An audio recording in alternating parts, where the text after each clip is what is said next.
looking live at a snow-soaked Ray and Sue Smith Stadium on the eastern edge of Hope College, the little school by the inland sea. We come to you today on a cloudy and frigid Saturday afternoon along the shore of Lake Michigan. Today we are pleased to bring you a second-round matchup between the Eagles of the University of Wisconsin-La Crosse and the host team, the Hope College Flying Dutchman.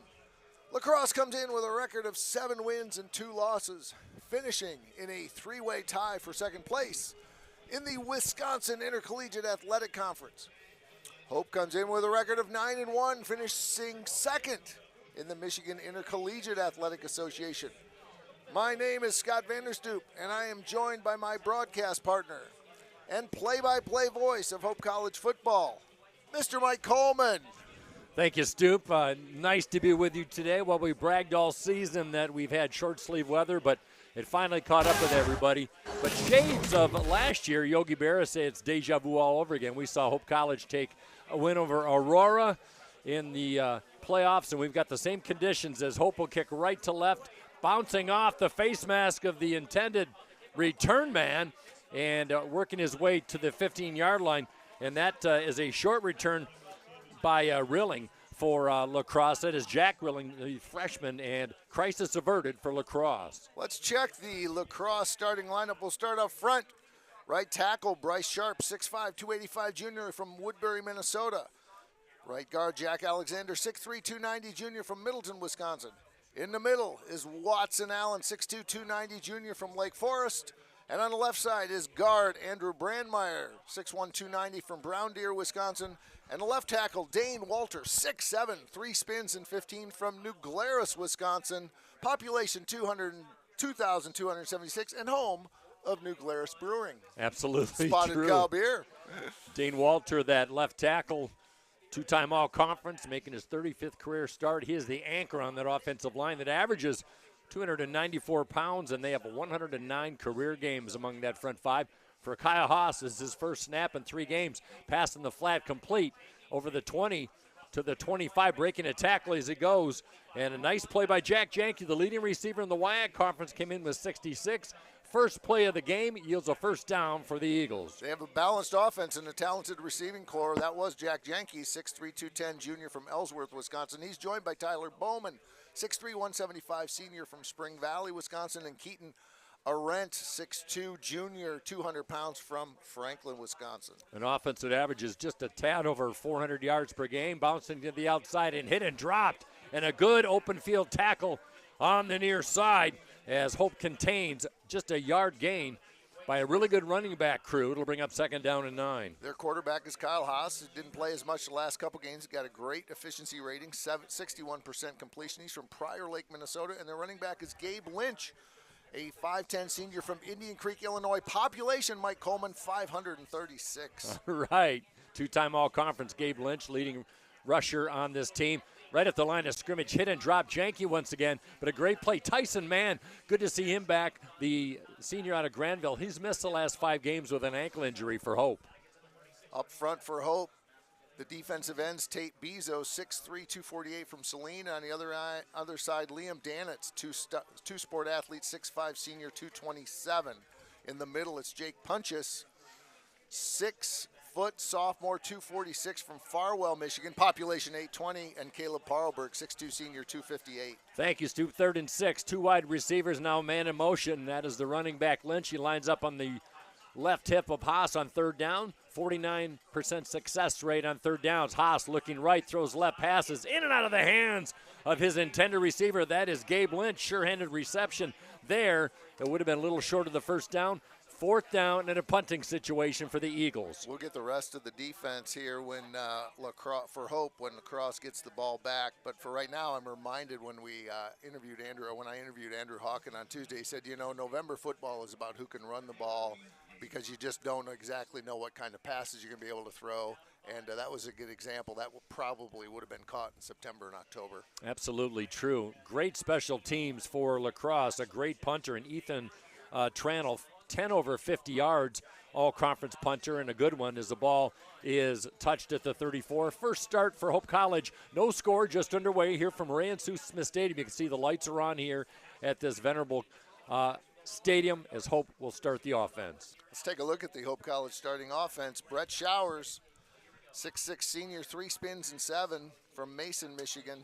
The left guard is Kemper Millis. He's from Muskegon, Michigan, 6'1", 315. On the right side, Timmy Clay, 6'1", junior, 249. And Jeremiah Libama, 6'2", sophomore, 270. Orlando, FLA. Welcome to Michigan, son. 2 300-pounders protecting the blind side of Alex Thole, passing the flat to Cal Motter. Something that Thole likes to do, Scott. He likes to go to his running backs out of the backfield, and that one is good for 3, second down and 7. And they've got 3 great running backs. We'll call their names. In the middle, the downriver destroyer, Rob McAlee, 6'1", senior from 266 from Brownstown. Talented receiving crew is Eli Vanderveen, 6'5", junior, 208 from Hudsonville. Johnny Rowan Blanton from Rockford, 5'10", junior, 182. And Travis Myers from Ada, Michigan, 6'1", junior, 175. Trips bunch left side. They give it to the left side. Cal Motter pounds and romps and stomps his way to the 43. He might be a football length or 2 away from the first down, but good surge off the left side of that line led by Millis and Showers, the 2 boys over 300. That talented backfield includes Cal Motter, but they'll run 3 of them out there. 5'10" sophomore from Lawton, Michigan, 194. The H-back Seth Lumen from Rochester, Michigan, 6 foot junior, 225. Lumen, 2-time all-conference. They keep it on the ground left side once again. Nothing fancy, Scott. You talked about running between the hash marks, and that's what Hope is doing other than that running back pass. And Cal Motter checks out, and there's A.J. Martellevich, you said about the Swiss Army knives of the running backs for Hope in their arsenal. They call it November football, and that's exactly what they're doing. The quarterback is for Hope College is Alex Thole, 5'10" junior from 190 from Schoolcraft, Michigan, via Grand Valley State and Tarleton State, a transfer. And he saw these guys last year as La Crosse played Grand Valley, and Grand Valley took the win there. Pass complete, far side, good for 5 yards before he's pushed out of bounds. The wind is moving from right to left, not much at the moment, gusts maybe to 12 mile an hour. As that pass to Travis Myers, who had a touchdown grab last year in the opening playoff game for Hope, and that win here against Aurora. Taking a look at the defense for La Crosse, their ends are Christian Powell. You'll hear his name. Coach Janis is very high on him. And Isaac Daggett, Powell from Milwaukee, Daggett from Marshfield, Wisconsin. Yeah, a lot of Wisconsin lads on this La Crosse team. Second down and a long 5. Dump pass, Thole to Martell. Martell with blockers. First down and more as he's forced out of bounds. And a great block downfield. And that is Jack Golke with the spring, the tight end from Grand Blanc with a key block and a first down for the Dutchman. Made it to the top 58, made a big play there. The defensive tackles for La Crosse, Henry Walsh, 6'4", 245 from Monona, Wisconsin. And Bodie Schanhofer, 6'3", 225, senior from Greenville. Coach Janis very high on Schanhofer and all of his team. He said it's a no-stars defense. Yeah, exactly. Just like Hope's defense. Walsh and Schanhofer are the sack and tackle for loss guys for them. Passes in and out of the hands, just a little wide. Sure pass to Travis Myers is incomplete, but full, he's 72% on the year, so usually on the mark. That one just a little off target. 2 amazingly talented and precise quarterbacks, 62 and 72%. It's a talented linebacker crew for La Crosse as well. Nick Jornt, 6'2", 220 from Whitefish Bay. Searchers said they would have made Whitefish Bay if they put 15 more miles behind them. That's right. Second down and 10, man in motion. Fake left, Thole's going to keep it. Quarterback keeper, and he is tackled awkwardly as he's brought down by Tyler Shaver in the secondary, the senior out of Savage, Minnesota, but not before Thole, who doesn't have a lot of average rush per attempt, Scott, as he's been sacked a few times, but he certainly is nimble enough to get some rushing yards. And they'll come with the RPO once in a while. That was one of them. The other linebackers are Aaron Winters, 6'3", 215 from Belvedere, Illinois, and Ben Ott, 6'2", 225 from Glendale, Wisconsin. Fumble, Thole in trouble, maybe to the line of scrimmage, and a 3rd and short turns into a 4th and short as both teams have had trouble, at least once, Scott, in the early going in this first 5 minutes hanging on to the pill. Yeah, I think they're going to punt it here. This is they probably want to play the field position game. Just wrapping up that talented defense. The cornerbacks are Tate Pitcher, 6'2", 195 from Somerset, Wisconsin, and Trent Mullen. Coach Janis talks a lot about him as a leader, 5'11", 185 from Appleton. And the safeties are Sam Baumgard, 5'10", 185 from Barron, Wisconsin, and Tyler Shaver, 6 foot 2 spins from Savage, Minnesota, a senior. Thank you, Scott. Noah Dunkel, 36 yards a boot. He'll try a pooch kick. Nobody back for Lacrosse. And that gets actually an Eagles bounce, and that'll be fielded at the 13. Well, you talk about field position, Scott. You've got an all-conference punter in Ethan Trannell for Wisconsin Lacrosse, and Noah Dunkel has had several inside 20. That's his 10th. But I think field position, maybe not as bold, a little more conservative with the weather conditions on that 4th and short in the middle of the field. Oh, they totally would have gone for it on any other day. Agreed. But it's just tough. Lacrosse, 32 points a game against this Hope defense that allows lately just 40 yards per rush per game. Faking the power sweep, Haas will keep it straight over center. Not much territory, straight over center. Tried to get a block from his center, Watson Allen, the junior out of Lake Forest, Illinois.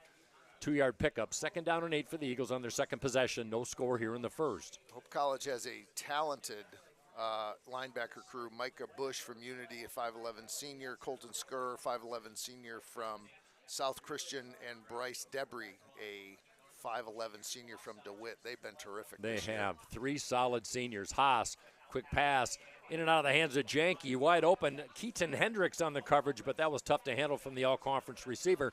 It'll bring up 3rd and long for the Eagles, deep in their own territory from the 15. Taking a look at the starting secondary, although you'll see lots of other names. The safety is Trenton Bullhouse, 6'3 sophomore, 189 from Zeeland, and Owen Graham, a 5'11 senior from Caledonia. The corners are Austin Harvey from Rockford, Michigan, 6'1 junior, 196, and Lorenzo Vitti, a junior, 6 foot 175 from Dearborn Divine Child via the United States Naval Academy. Indeed. Hope fans looking for a stop.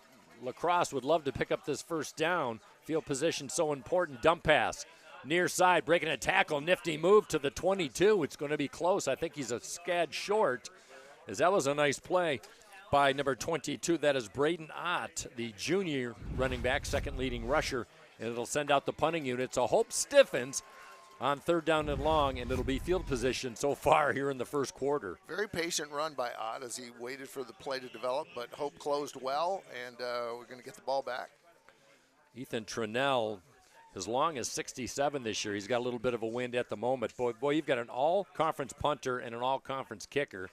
And this a beautiful spiral as Gavin Reams, leading punt return man in the MIAA, with a fair catch and a wise move, and Hope will start 1st and 10 from their own 32. We got a lot of games to cover today. There's 16 games in the second round. As we progress, a lot of 12 o'clock games, a lot of 1 o'clock games Eastern Standard Time. We will provide those scores. And how about what do we dare call this, a Wisconsin Intercollegiate, Michigan Intercollegiate crossover? We've got Hope playing Lacrosse. That's right. And we got Alma College playing Platteville. Who would have thought?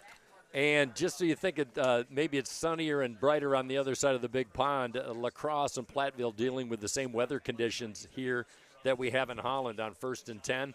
2 receivers, 1 in the slot is Johnny Rowan. Give to Martell, picks his way through the right side. Positive yardage as he crawls his way over the 35 to the 37 as he's riding the block of Timothy Clay, the right guard, former center last year for the Dutchman from Byron Center.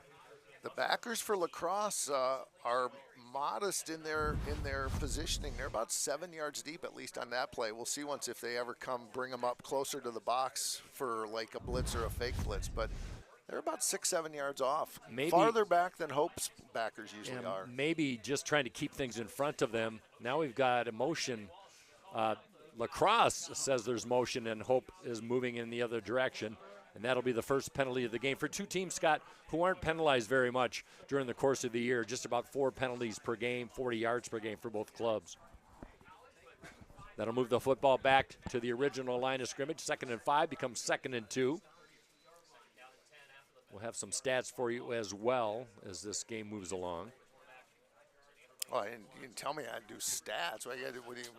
You were told there would be no math today. 2nd down and 10. between the hash marks. Deep dive, deep cut. Play action, pass complete. Johnny Rowan is wrapped up. Coming out of the backfield and making a fine play is Sam Baumgart, the junior defensive back. And Johnny Rowan Blanton, who had 6 grabs last year in the opening round victory over Aurora, is stymied for a 2-yard pickup, 3rd and 8. Hope did not convert on 3rd and 3. A bobble by Thole, recovered by Alex Thole. Baumgart's got 16 solo and 6 assists on the year, so he's been an active player. Yeah, he's got 3 career interceptions, playing in his 17th career game out of Barron, Wisconsin. Thole has time. Now he's flushed out. He's looking. Now he's in trouble.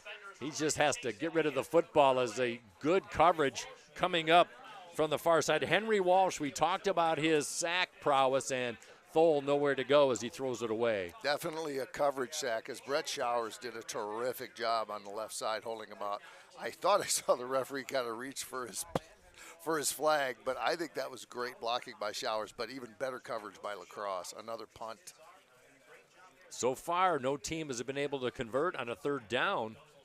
And these two are 2 teams that do well in that department. Hope at 51% on the year. And now Dunkel with his 2nd kick. Back to return this would be Tyler Bowman. That gets a Hope bounce, kind of skips at the 30. And Bowman just gets away from the football, and Hope will down that at the 26. No score, 5:40 left in a fast-moving first quarter. Here from Holland, Michigan, right here in the Lake Shore. If you're wondering how far Lacrosse is from Holland, 435 miles.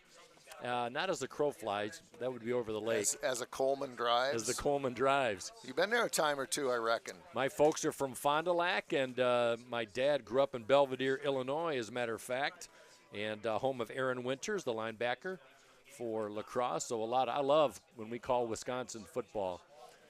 Straight up the middle, as Lacrosse will be content to keep it on the ground. There's Braden Ott with his first carry of the day, good for 2. We had a chance to interview head coach Matt Janis, Yes. and I just had to kind of step aside as you two had to share a Badger moment or two.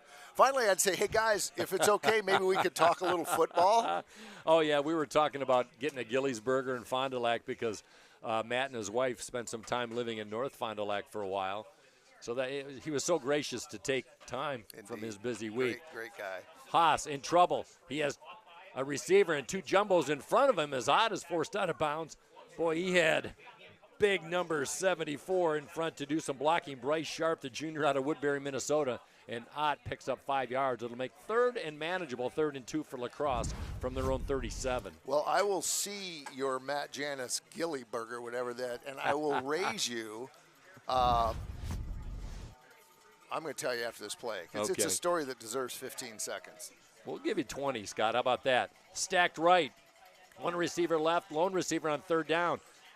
Ott with a handoff, stood up.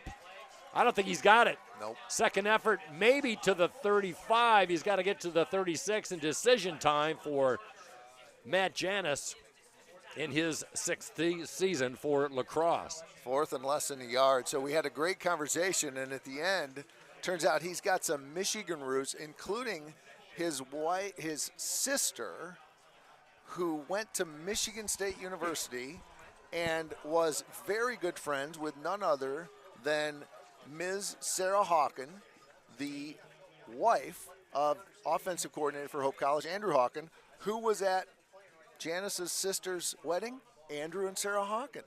But they were 6 degrees of separation. Everything's 6 degrees of separation. It's the great research department of the Anchor Network going to work on behalf of ESPN Plus today. And a nice Lacrosse bounce as Trinell does his job, and Hope will take over for the 3rd time. Both teams really having trouble, Scott, finding the offense in the early going. You know, the footing looks good. The footing looks great. It's just, there's snow. There's a little bit of wind to kind of muck things up a little bit. I asked Andrew Hawken this week, I said, is your call sheet the same size? He said, yeah, call sheet's the same size. But I didn't ask him about weather. I was saying, does it get bigger or smaller in playoffs? He said, no, it's the same size. I think it shrinks on days like this. On 1st and 10, this Hope offense has averaged 46 points a game, and they keep it on the ground. And they've had successful runs as Motter, second effort, gets them to the 35. And a team that averages 5.5 yards per carry, that's top 25 in the nation. I think they'd be pretty content, Scott, to chew up some clock like they have all year and just ground control this all the way to the end zone. I think so, and I think you'll see both coaches wanting to go with their running strengths. I mean, Lacrosse is not exactly a slouch when it comes to yards per carry either. So, absolutely true. Both teams 45 yards of offense in this scoreless tie in the first. Play action. Thole wants to put it in the air. Pressure once again. He steps up. He's got room to run. He gets a block downfield over to the 35, angling to the near sideline, and he's pushed out of bounds at the 40, enough for a first down. Good pursuit, but a nice block by one of the bigs. I believe that was Brett Showers just springing for the first down dash. And how about Seth Lumen, who went the phantom block because he didn't want to get anywhere near him and get a block in the back call. It's a. I think in basketball there'd be a moving screen, but I think it's legal in football. So. Nice pickup by our camera crew here on this snowy Saturday.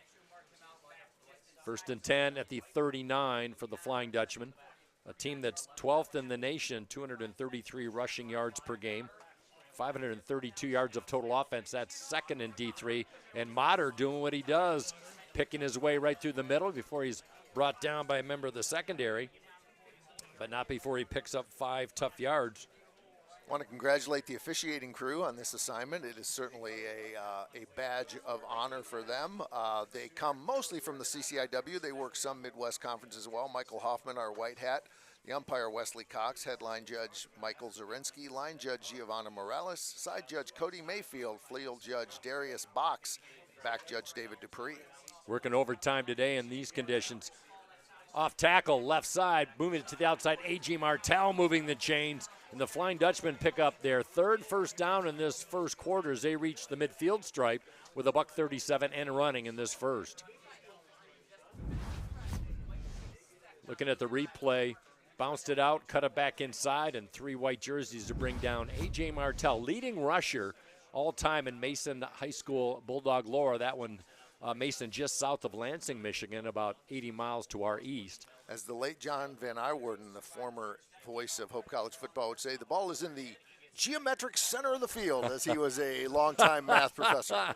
Stoop, we're in the geometric center of the field. That is absolutely true. The only geometry they're worried about is going forward, not backwards. So.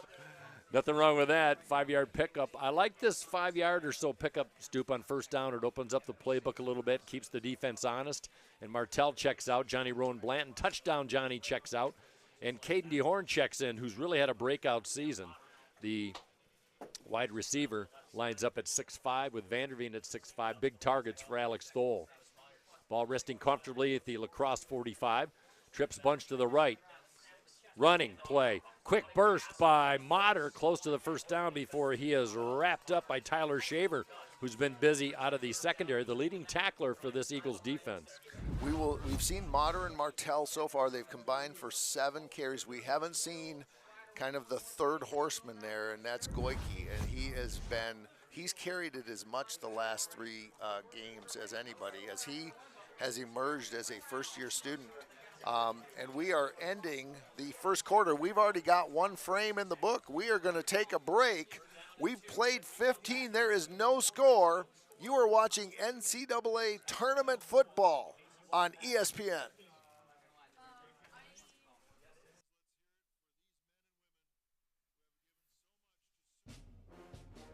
I teach the art of fanology, a job I take seriously.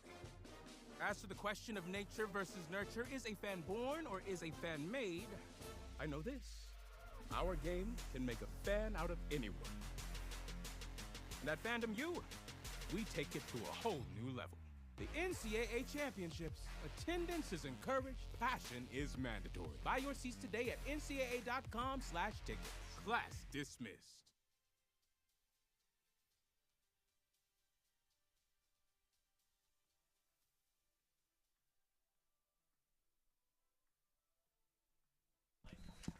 Welcome back to Ray and Sue Smith Stadium. We got 1 frame in the book. Too bad we don't get, good thing we don't get paid by the hour, Coleman, or we'd even get a smaller check. That is a fast-moving first 15 minutes, that's for sure. Got some updated scores in early action as we get set as they switch sides. The wind, if anything, is moving from our right to left, and hope we'll deal with that.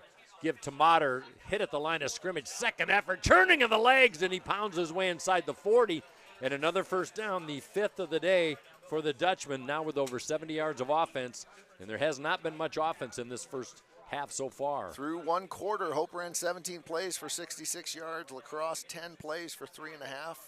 And Hope has been really good on time of possession all year, as has Lacrosse. But it was I don't know, I suppose in the old CBA, Continental Basketball Association, they might give a point to Hope for time of possession. So they used to give points for quarters back in the day. They did, yeah. They Keep people really interested, keep them from leaving the game. the three-color basketball. By the way, Grant Atcherkirch, the junior out of Owatonna, Minnesota, limping off, jogged off, but it looks like he was shaken up in the upper extremity. He'll check up, hope he's back. First down and 10 inside Eagle territory.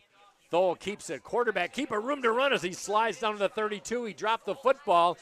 Was he down before he lost the football? It looks like he will be down with a slide as the knee touched. And another opportunity almost squandered by the Dutchman. That's his fourth carry. He's a couple of them planned, couple of them unplanned. Well, effective. The left side of the Lacrosse defense really crashed into the line of scrimmage towards the center position, and Thole took advantage. And he picks up 6, second down. Seth Lumen, the two-time all-conference H-back out of Rochester, Stony Creek, Detroit area. Off to the left side. Play action. Going deep. He's got a receiver to Horn and a fight at the goal line. Incomplete. That one over everyone. And great coverage in the secondary. Boston Brindley, a 6'1", 190 junior. He was right with him. The ball is really not led all that well, as it's tough to throw it down there in the wind and the snow, but great coverage by Brindley. Makes it a 3rd and 4. So Andrew Hawken in his 9th season as the offensive coordinator for Hope. Under his tenure, Hope has averaged 37 points per game in his 9 seasons, and now 3rd and 4. It's been a tough go as far as stats are concerned in that department. Hope trying to keep this drive alive. Started at their 30-yard line. Give, 3rd down. Martell, second effort is not going to be enough as he's hit at the line of scrimmage and dragged down laterally. Good tackle by Aaron Winters, the linebacker. And they'll lose a yard. It'll be 4th and 5 in decision time for 10th-year head coach Peter Sturzma. Well, Caden Balkin's been good, but I think this is more of a Division I kick than Division III kick. I think you have to go for it here, probably. And I think the defense so far for Hope has kept Lacrosse in check via the rush.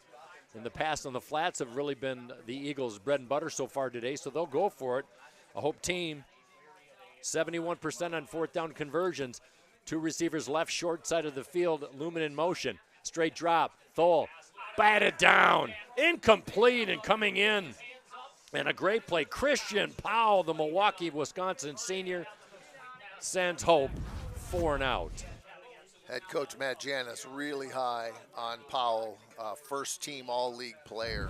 While we got an opportunity, Mike, I want to say hello to a dear friend of mine who lives in Lacrosse. She is Dr. Betsy Morgan. She is the provost at the University of Wisconsin-La Crosse. That's a big dang deal. She and I grew up together through our career together, and I wanted to say hello to her. You bet. 1st and 10, fake to the receiver in motion, hand up straight up the middle.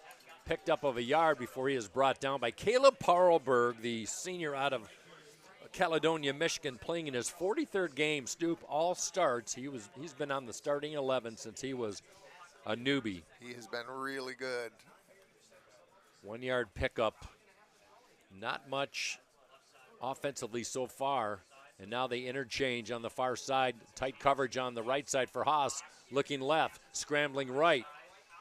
Still with room, and that one complete. Great diving grab at the 37. Great Tyler Bowman, the all-conference receiver, with a sliding grab, picks up 7. It'll bring up a long 3rd and 3 for the Eagles.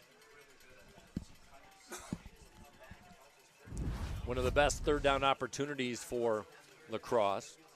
So far, they've had 1 first down in this game. And that was via the pass. And 0 for 3 on 3rd down. H-back to the left. Man in motion now lines up. And that is Ott to the left side of Haas. Low snap, play action, dump pass, incomplete.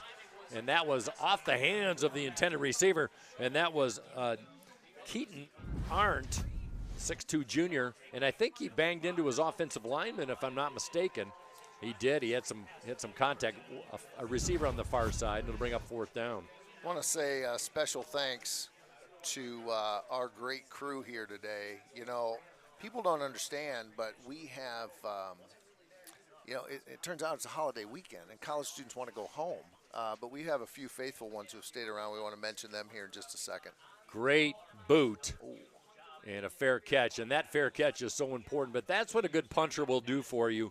It'll pin you back and really help with your field position when the offense isn't working. But yes, Scott, please, our fine broadcast crew today. Indeed. We've got Emma Urich on field cam, so she's she's earning money. All of our cameras are. Kenny Evans on the wide shot. He's up top. Like, he's got maximum altitude and maximum wind. Thank you, Kenny. Jake Johnson, our director, he's warm and cozy. Quinn Vandekam on the close-up cam, he's also outside. Our adults in the room, although I don't know, sometimes we can't manage ourselves thanks to the students. They take care of us. Steve Secor on replay. He is the Ed McMahon to our Johnny Carson. Freddie Velasquez, Director of Streaming Services, and our executive producer, Mr. Phil Blau. Thanks to all of them for giving up their holiday weekend. It's a big commitment, and it does not go unnoticed by us or by ESPN+. That is absolutely true. They've been solid all season long. Speaking of being solid all season long, Cal Mater, another 5-yard pickup, 7 touches, 35 yards. By the way, Wisconsin Lacrosse 0 of 3 on 3rd down conversions, Hope 2 of 5. Hope pinned back at their own 20, trying to bounce it outside. Cal Mater in trouble, and he is snowed under, no pun intended, as Tyre Severson, the defensive back, came in from the secondary to throw Mater for a 2-yard loss. How big is that punt now as he was able to flip the field? Huge. I'm a little surprised that Hope decided to go outside on that. They've had such success between the hash marks, but just an observation. 3rd down and 7 after a 2nd and 5. We'll see what Hope draws up in the playbook. Johnny Rowan Blanton, 6 grabs last year against Aurora in their first playoff win ever in Hope College history. Myers with him and DeHoran on the left side. Thole has time. Now flushed. He's going to tuck it and run. And Thole and company knocked down a referee close to the 1st down marker. Tyler Shaver came in from his DB position, 6 foot 2 spins, a senior. And I think we got a punt team coming out. I think that's wise. It's way too early and way too snowy to be going for it right here, I think. Agreed, and Thole just came up a half a yard short. Good stop by Lacrosse. Hope now 2 of 6 on 3rd down conversions, but they've had the ball control offense so far in this one. Now Noah Dunkel needs a good punt. Decent snap. Nice kick by Dunkel. High spiral, and putting Bowman back to his own 38. The lights are on here at Ray and Sue Smith. A lot of snow piled up in this early part of the season. We had even more snow last year, Stoop, in that 2nd round victory over Aurora, and it snowed pretty heavy that game as well. We did indeed, and it was a little more offense than we have had so far anyway, but indeed it was November football after we got very spoiled in September and October. 1st and 10 for Wisconsin Lacrosse. Haas 5 of 8 for 35 yards, just 5 attempts for 6 yards on the ground, and they'll keep it on the ground in the Eagles. And a good effort by Gabe Lynch out of Indian Creek, Illinois, the 2-time all-conference running back with his first touch in a while, picks up a solid 3. 7 100 yards games in his career, a high of 229 for Gabe Lynch. Colton Skur coming in to make the stick there. As we said, a talented and experienced linebacker crew. Micah Bush, Colton Skur, and Bryce Debris. And Skur, the leading tackler with 61, but it's really tackle by committee. You don't have that one guy that has 100 tackles. This time, Lynch is denied as Keaton Hendricks comes in from the secondary. Tate Bezo, the senior out of Saline, Michigan, no gain. 3rd down and 7 for the Eagles, looking for their first 3rd down conversion of this contest. Bezo from Saline. As if you're from out of state, you might say saline, and you would be wrong. That's true. Only if you're in the hospital. Well, I mess up Charlotte and Charlotte. We have a Charlotte, Michigan by Lansing, just east of here. Yeah, you drive to Charlotte, yes. You fly into Charlotte. Exactly. Haas scrambling, and he's brought down by Liam Danitz. 4th in the nation in sacks, and Danitz, with the first sack of the game, pins Lacrosse back And for Liam Dannett, how about his 14th sack of the year and his 26th sack and now his 31 career games? How about a guy who stands 6'5", 227, winning all MIAA sprinting awards on the Hope College track team? How does that happen? He reminds me of Usain Bolt, the Jamaican sprinter, 6'5". I saw him in action in person. Another beautiful kick. Gavin Reams hauls it in as he's run out of bounds on his own, and a beautiful punt. My goodness. And he had to fight off the snap. He had to jump to get it, too. So, man. Boy, Tranto came in averaging 41 yards per kick, first in the WIAC conference, but he is single-handedly keeping Hope pinned on their heels in these opening starts of these drives. Just wanted to finish my thought on the La Crosse provost, Dr. Betsy Morgan. She and I grew up together. We are young psychology professors together at different schools. We go to Midwest Psych Association. We got tenure together. We served as presidents at different times of the Psychology International Honor Society. And folks who are listening from La Crosse, your academic program is in very good hands with my dear friend Betsy, who I found out this week when I sent her a note. She's retiring this year as well, so I guess I don't know if maybe I'll get retired from my broadcast job, but I'm getting retired for sure from my psychology job. So hello to Dr. Morgan, and I hope congratulations on the next chapter of your life as you leave the chief academic officer role at the University of Wisconsin-La Crosse. She's had some tough things, as most provosts do, and she's handled them with skill, professionalism, and aplomb. Aplomb, good adjective. Second down and 2 after the 8-yard pickup by Travis Myers on the pitch and catch, his second grab of the day, and a nice drop of 2. So on second down, 2 second downs in a row, the La Crosse defense has forced a loss on the play, 3rd and 4. Looking at the numbers today, Alex Thole came in at 72%, 4 of 8. We have not had a play longer than 8 yards from scrimmage today on a snowy Saturday. Thole has time, swing pass to A.J. Martel, breaks the tackle. He'll be well short of the first down. He might have lost a yard as he's finally brought down by Christian Powell to bring up a punting situation. And Scott, it's just been field position. And really, as we've gone along, it seems like the offensive have sputtered more than we saw in the first couple touches of this game. The minutes just keep on clicking away as we are in. It's not really a snow bowl, but it's just a steady snow. Low snap. Dunkel has to get it away. Just got it away. A wobbly kick, line drive kick, and fielded cleanly at the 43 as Bowman with a fair catch, no return. But good field position, best start of the day for La Crosse in any drive. And the scoreless game was 6:02. My goodness, fast-moving game here from Holland. How about Bowman and number 7, Gavin Reams, after the fair catch, just kind of running into each other, tapping each other. And isn't that cool when 2 great athletes just sit there and say, hey, isn't it cool to be out here playing hard against each other? Fellow punt return men, exactly. by the way. It's like, well, I've been there, man. The struggle is real. Boy, just ball security. We have not had an official turnover. We've had a couple bobbles, 2 by both teams. Faking the power sweep, and Braden Ott will try it, and he is snowed under by a bunch of blue jerseys as Hope College read that well, led by Micah Bush and Colton Skur and Liam Dannitz. And a little verbiage by Liam Dannitz. He better watch himself for Hope, as he was jawing a little bit with Watson Allen, the center for La Crosse. Loss of 1. Bezo checks out. Jake checks back in for the Flying Dutchman, punches the Clare High School product, the sophomore. Haas has been effective through the air. He's 5 of 8. Yes. He's only got 35 yards, a long of 12, but he's thrown it about like Thole has, 5 of 9, 23 yards. Thole has less efficiency.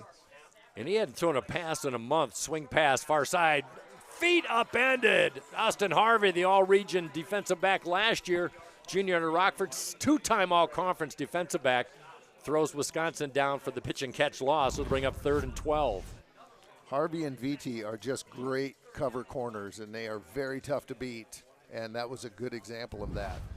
And, you know, we saw early in the year, Scott, it took a while for the Hope defense to kind of mature. They lost a lot in the secondary, especially in the safety position, but Owen Graham and Tyson Mann have stepped up, and Owen Graham was named to the all-conference team with his 6 interceptions, second in the nation for that Hope safety out of Caledonia. 3rd down and 13. Haas, the straight drop. He's got an open receiver. 1st down. Sure-handed grab by Keaton Arendt. And threading the dime, the biggest play of the day, goes for 12. Make it 13. And a big 3rd down conversion, the first of the day for the Eagles. And the longest play, it was really a nice kind of wintry route, if you will. There wasn't really anything, but they were able to maximize their yardage on it. Just a little curl in and slant pattern. It worked great. Yeah, they found the gooey part of that zone, that's for sure. Haas now 6 of 9 for officially 48 yards, 1st and 10 in Hope territory. Power sweep cutting to the inside. Look out. Lynch on the run inside the 35, and that's what he can do. He shows his explosive power. Got through the front 4, and he picks up a 1st down on his best carry of the day. You know, I mentioned, Mike, that the La Crosse backers seemed to be about 6 or 7 yards off on that play. Hope was 4 yards off, and La Crosse was able to get into that second layer quickly as they were able to get past those linebackers that are in the box. Yeah, and credit the safeties to make the stop on that as man in motion. Going on the far side is Aaron. He's had the biggest catch of the day. Trips bunch right side on 1st down, looking left. Pass over the middle, complete. And that is their big tight end. And they like to go to him. Marko Rajkovic, the senior out of Franklin, Wisconsin, with his first grab. He came in 3rd on the team with 20 grabs. 2nd down and 5 and the 5-yard pickup. Rajkovic has a 63-yarder this year. Yeah, so I probably love a lot of yards after catch, I'm thinking. I love when the tight end gets involved in the offense.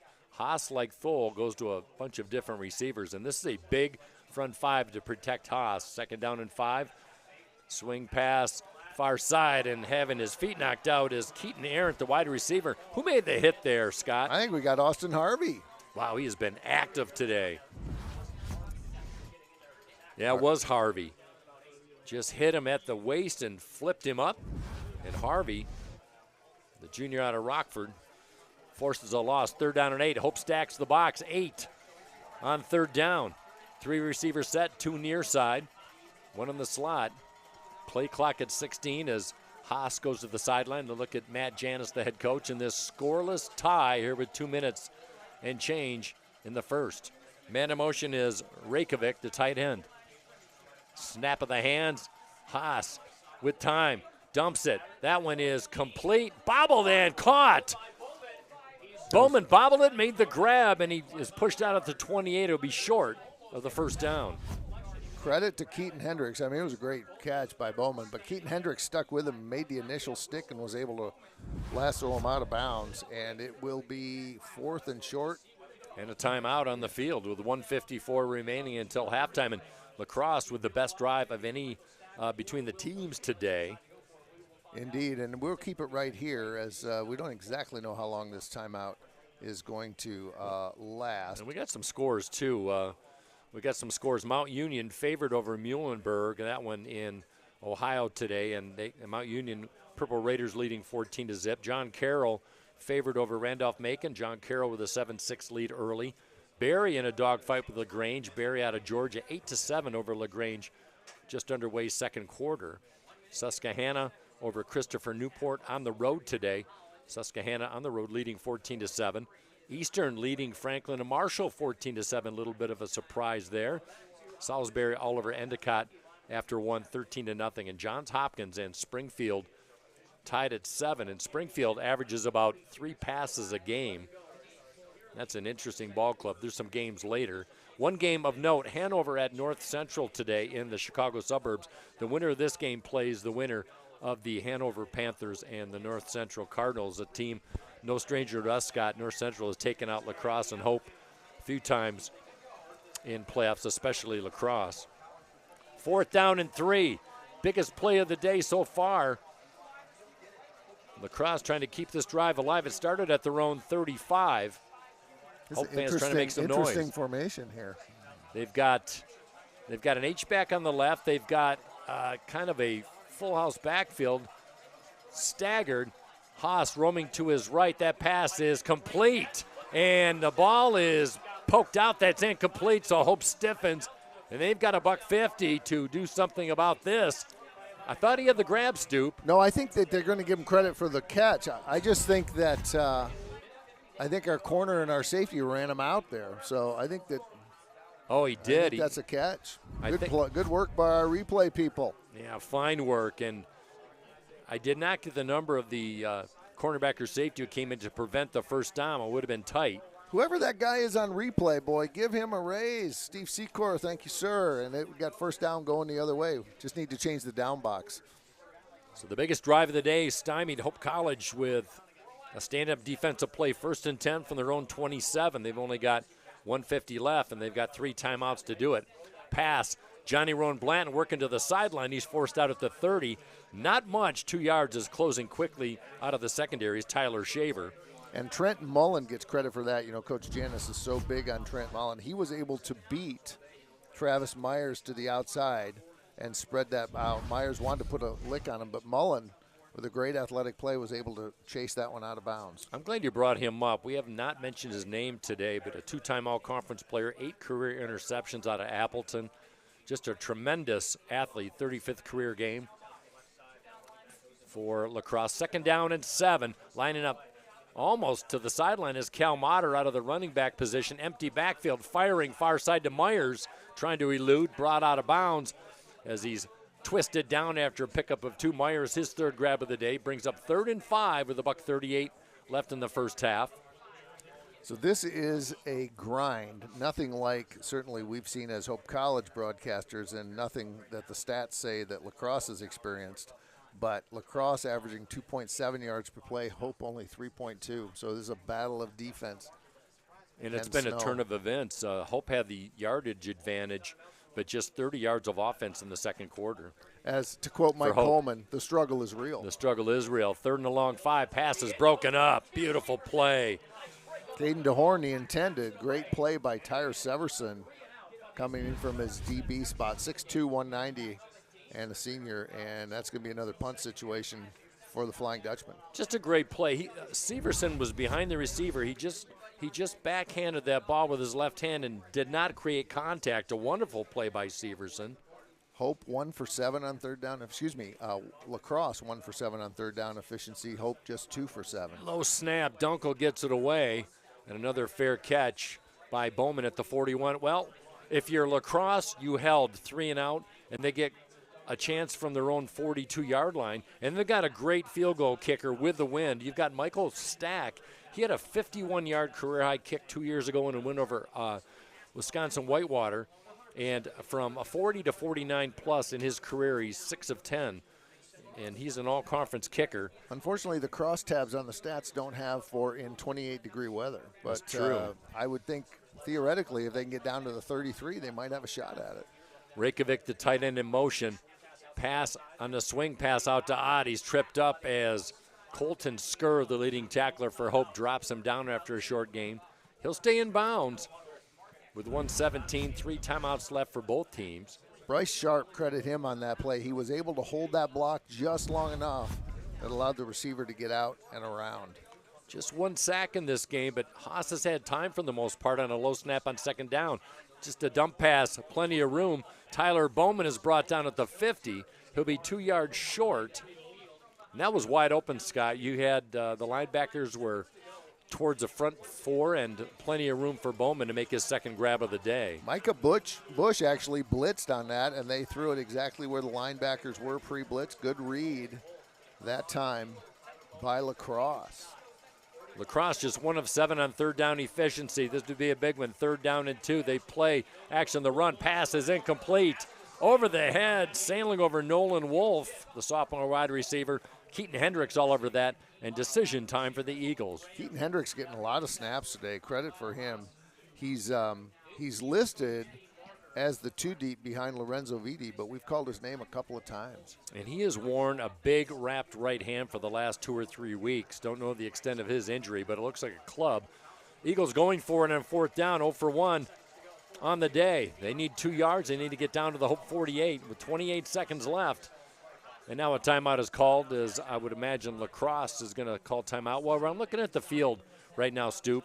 If you can get to the 33-yard line, that would be a 50-yarder by Michael Stack. But I'd take a shot if you can get down there, but they've got 28. They've got 2 timeouts, so that's not the issue. But The issue is nobody's moving the ball. Nobody is and moving so the ball. Got, in terms of fourth down efficiency, each team has tried once and failed.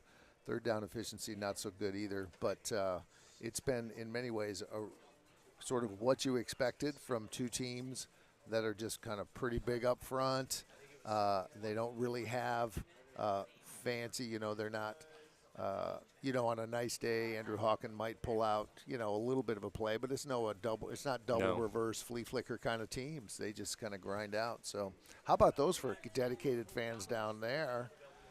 They not only did they rented out the trailer, they're standing outside the trailer. That's pretty impressive. Like if I'm going to pay that kind of money, I'm going inside where it's warm. My hot chocolate can only go so far. Yeah, but your root beer stays cold outside. That's true. For sure. That is Midwestern grit at its finest. And another beautiful punt.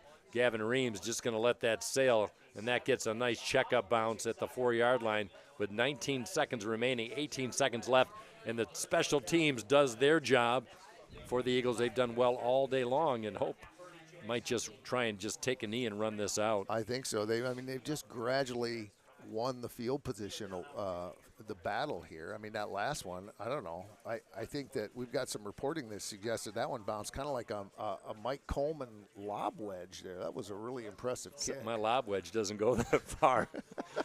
How about averaging 47 yards a kick on the punts is Ethan Tranel. Just 35 yards of offense between these two teams. Hope at 35 and Lacrosse with 35, and that'll take us pretty much to the end of half as Hope is just content to take a knee. Well, we'll just take a quick look at the stats before we turn it over to our halftime crew, and they will play some information and some material from the NCAA, from Hope College, University of Wisconsin Lacrosse. Hope College with 5 first downs compared to Lacrosse's 3. One of those passing for Hope, 2 of them passing for Lacrosse. 1 for 7 in third down efficiency for the Eagles, 2 of 8 for the Dutch. Both teams went for it on fourth down one time. Both teams were unsuccessful. No fumbles, just 1 penalty for Hope, a 5-yarder. And not much in terms of passing either. Hope College 8 for 13, 27 yards. Hope Lacrosse 12 for 17, 64, a little more efficient. And you mentioned the punting. Mike Coleman, Hope averaging 31 on 5 punts, and Lacrosse with their all-conference player averaging 41.6 on 5 punts. Not much in a return game, and it's been a day of defense so far. The leading rusher for the University of Wisconsin Lacrosse is Gabe Lynch, 5 carries, 16 yards total. And for Hope, it's Cal Motter with 8 carries and 7 yards. So it's been a grind. It's been a bit of a battle. And we are going to take a little break. And what else? We're just going to kick it to our crack we'll do staff. that. When we come back, we'll kind of dive deep, but not much rushing in this game. Just 9 yards for Lacrosse, 66 for Hope. And Hope really is their success so far has been between the hash marks for rushing, and we'll see if Hope goes back to that, whereas Lacrosse has had their success through the air today so far. So we're going to take a little break. For those of you who are watching, we appreciate your support. We know we heard that there's another kind of important football game going on the other side of the state, but we certainly hope you keep a tab open to ESPN Plus, and we will be back with second half action. You are watching NCAA tournament football on ESPN Plus.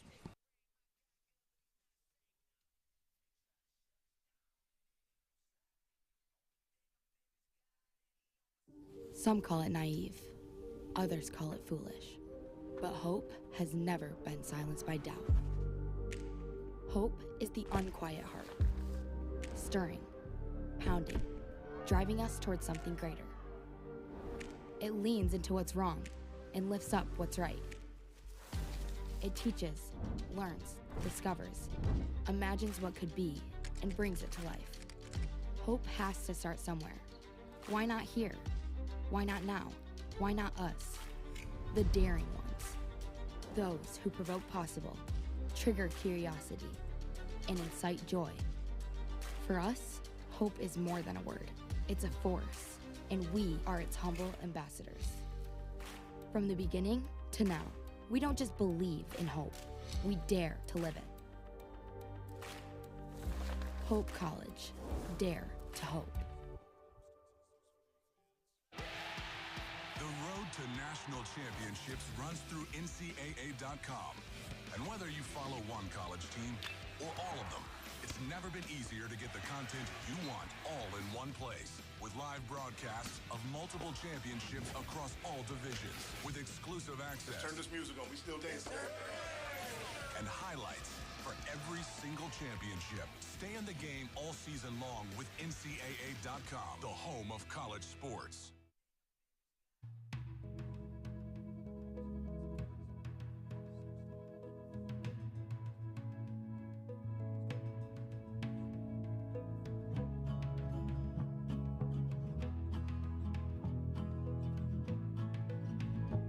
We are driven.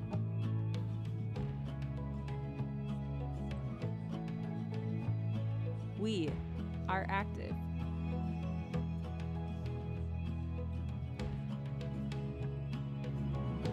We are engaged.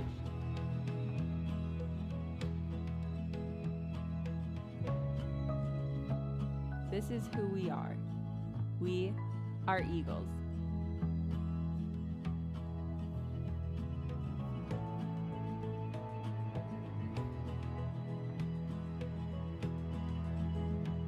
Join us at the University of Wisconsin-La Crosse. For years, they competed against each other. But every 4 years, they take on the world. They represent our schools and our country. We are proud to say, Olympians are made here.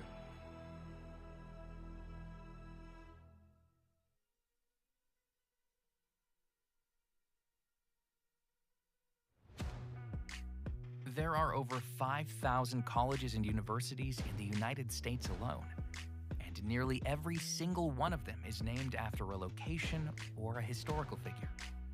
But along the shores of Lake Michigan, there is a school whose namesake is not a founder, not a historical figure, not a state, city, or physical landmark. It is named after an ideal, a virtue, a way of life. Its name is hope. It is so easy to get lost in what this world lacks, to become discouraged by its needs, gaps, and flaws. Can we see beyond the uncertainty and brokenness? At Hope College, we do. Not by ignoring the world as it is, but by learning and living with the belief that this is not the world as it should be, by driving to understand, to unlock clarity, to amplify truth, by leading with inspired compassion, by embodying a vision that illuminates greater opportunity for all, by serving with anchored conviction, using our collective gifts to offer this world what it needs most. Hope. Not simply hope as a desire, but hope as a way of being. Because hope has changed the way we see the world, and hope drives us to change the way the world is. Because hope shapes our calling. Because hope inspires our dreams. Because hope empowers our talents. Because hope frees us to try. Because hope transforms what we believe, transforms how we act, transforms who we are. At Hope College, we know this life-altering grace is a gift we have all been given, and it is the greatest gift we can offer the world. Hope transforms.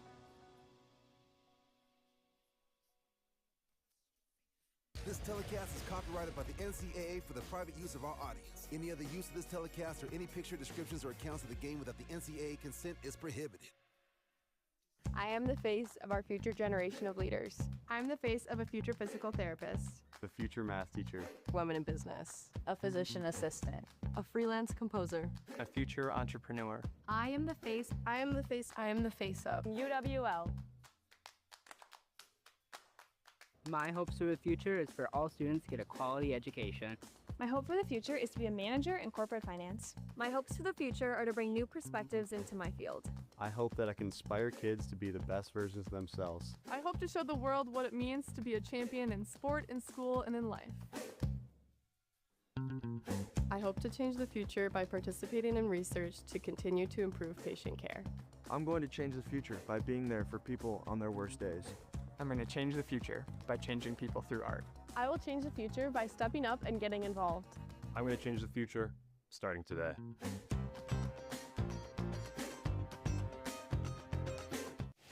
College sports fans, get ready for game day with the officially licensed merchandise from the NCAA official online shop. Shop NCAAsports.com. Get the whole family geared up with the best collection of apparel and accessories, including t-shirts, sweatshirts, headgear, championship gear, and more. Visit the NCAA shop for today's special offer and rep your favorite team now. Only at shopNCAAsports.com.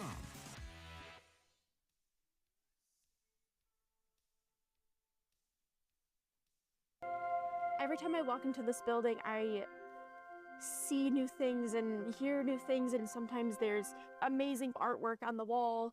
I'm very curious about art in general, so I love experimenting. I took blacksmithing, ceramics, mixed media. I'm never surprised at how lively it is here and how friendly people are with each other. Sometimes I do think about it as like the New York of the campus, because it's like there's people here 24/7. It is alive and it is home. You're walking through the hallway and you hear trombones playing or trumpets playing or somebody singing. I was a section leader of our audition ensemble my freshman year. Seniority doesn't matter.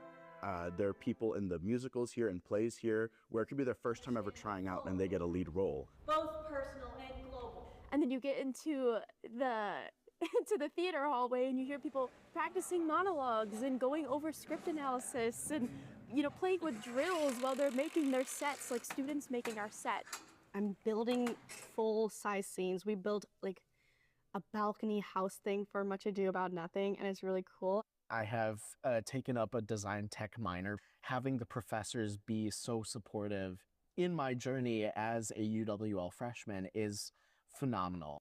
Each one of them goes above and beyond in their own way, making us feel not only comfortable, but safe, and safe to make mistakes, safe to make big choices, safe to get the most we can out of our education. Above all, it's such a wonderful, integral experience here, and walking into this building has been my favorite part of the last 4 years.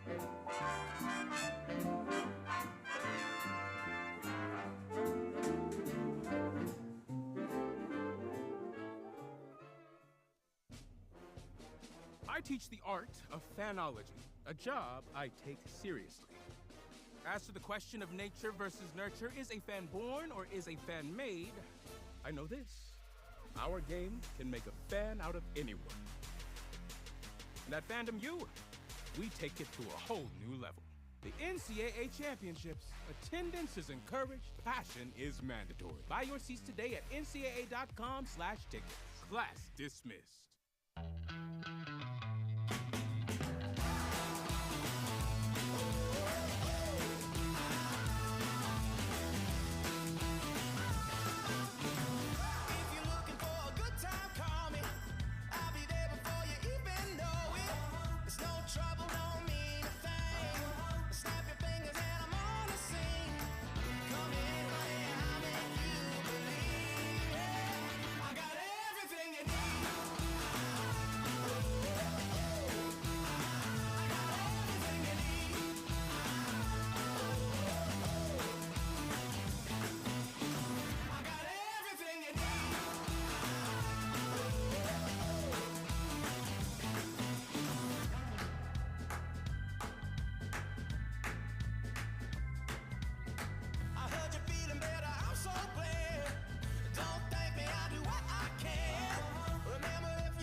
Football has taught me a lot throughout my life. It's definitely had a huge imprint on who I am as a person.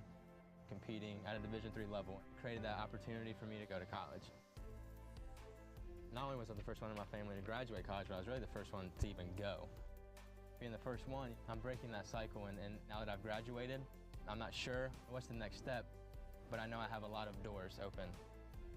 And a lot of those are open because I played football and ran track here at Otterbein.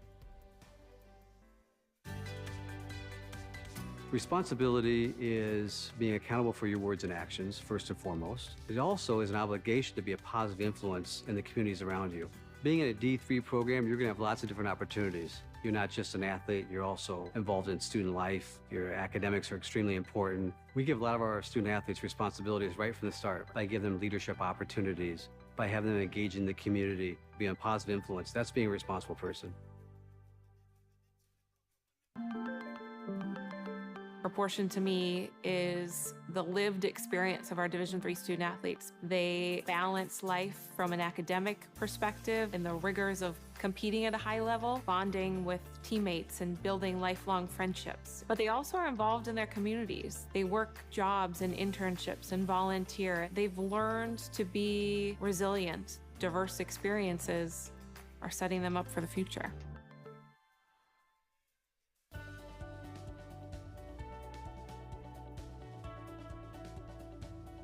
I just wanted to get good grades and to do well. But it also made me realize that I have a lot of career goals. You're there to get a full college experience, not only participate in your sport, but participate in things outside of that. And it's all about growing as a person. My coaches have helped me with figuring out who I really am. Their lives are dedicated for us to succeed.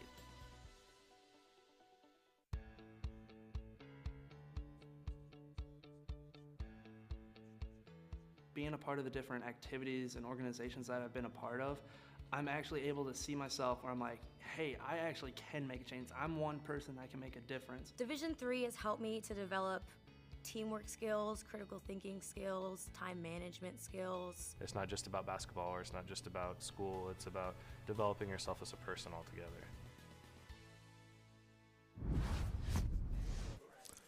Welcome back to Ray and Sue Smith Stadium, where we are at halftime of the second round tournament game between the University of Wisconsin La Crosse Eagles and Hope College Flying Dutchman. I'm Scott Vanderstoop, joined by play-by-play broadcaster Mr. Mike Coleman. And we haven't had one like this before this year, as we have had beautiful weather and lots of points. And today we've got cold, snowy weather, and we don't got no points. Well, last year Hope College played Aurora, the Spartans, right here in the second round, and we saw 70 points in that game under pretty similar conditions. Not so much, like Scott said, we got no point, and we got no offense either. Hope held the football for 9 minutes in that first frame and had 66 yards, and they finished the first half with 93 yards in the first half, and La Crosse had the biggest drive of the day in the second quarter when they had possession for 9 minutes. That was a 35-yard drive. They came away empty. They have 73 yards in the first half, so really not much. But like we talked about just before we broke, Scott, La Crosse has had better success through the air with the dink and dunk passes. Hope has been successful between the hash marks on the rushing aspects. They've used two of their three running backs. We haven't seen Goike yet, but we might. If you look at time of possession, you would have guessed Wisconsin might have had it more. Actually, Hope has a very slight 15-29 to 14-13 lead in that. But I think Jerry Seinfeld would call that even Steven, as there's really no place in which the team has emerged. You got the sense that if it had kept going, maybe La Crosse could have won that field position battle and perhaps gotten they were starting to flip the field, and Hope ended up with it on its own 4-yard line. But then time expired, and it's a reset. Well, it really is. The numbers don't lie, as they say. Just 8 first downs in this first half, 5 for Hope, 3 for La Crosse. And I think this is a pretty telling stat, Scott Vanderstoop. 3 of 16 teams combined on third down conversions. They just have not been able to keep a drive alive. And field position has been knocked back, due in part mostly by Wisconsin's really fine punter, Tranel, who's averaging 43 yards a kick. But the last 3 possessions for Hope, they were buried inside their own 20 to start drives into the wind. Looking around the second round, we got 16 games going. North Central and Hanover Winner of that will face the winner of this one. There's no score there. Alma and Platteville just getting started. There's no score there. Bethel of Minnesota leads Co 7-0. Johns Hopkins, downtown Baltimore, right where my daughter lives, up over Springfield 20-7. Salisbury taking care of Endicott 20-7. You know who the hardest working man at that game is? Hope College alumnus, Mr. Will DeBoer, assistant SID at Salisbury College. Is that right? Yeah, he's comes back a time or two to say hello to us. And the opening kick of the second half, Hope College will bobble the football, but they will retain similar to what La Crosse did in the opening kickoff of this game, Scott Vanderstoep. And we have not had an official turnover in this game by either team, and that one was close, and now Hope will start 1st and 10. Interesting to note, Hope will have the wind here in the third quarter, and then they will be facing the wind in the fourth. So we'll see if either team can make some hay as the reset, as Scott mentioned. 1st and 10 for Alex Thole in the first half, 8 of 13, 4 of 7 in the second quarter, just 11 yards. On the game clock, 1:4:58.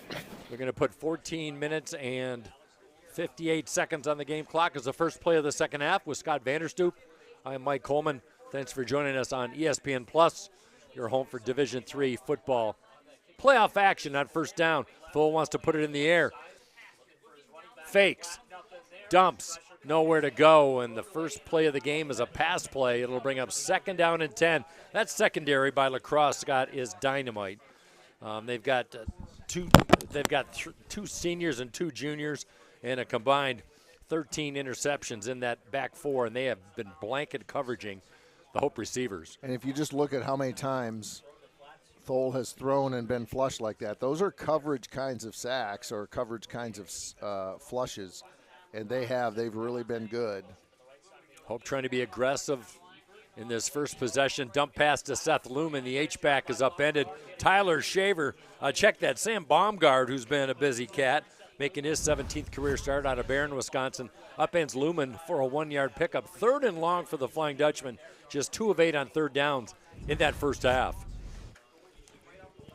A little surprised Hope comes out with the pass in the first 2 possessions, Scott? Well, you know, Andrew Hawken likes to try new things when he can get the ball, particularly on that right hash with a right-handed thrower. But in this case, he's going to go opposite. I think he just needs something to mix it up because he hasn't had any luck. Maybe here. Thole's going to try and use the legs to get the first down, diving for the first down pylon. He's going to get it.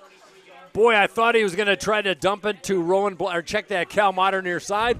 And Thole has had pretty good success scrambling with the football. He's going to get the first down on 3rd and 9. My goodness. That's his longest carry of the day. He's carried it 6 times. I would say probably half of them intentional and half of them forced, and that's a huge 3rd down conversion. Hope hasn't had a lot of luck in that department. That's only their 3rd. Absolutely, and it gives them a little breathing room. 1st and 10. They fake up the middle, end around.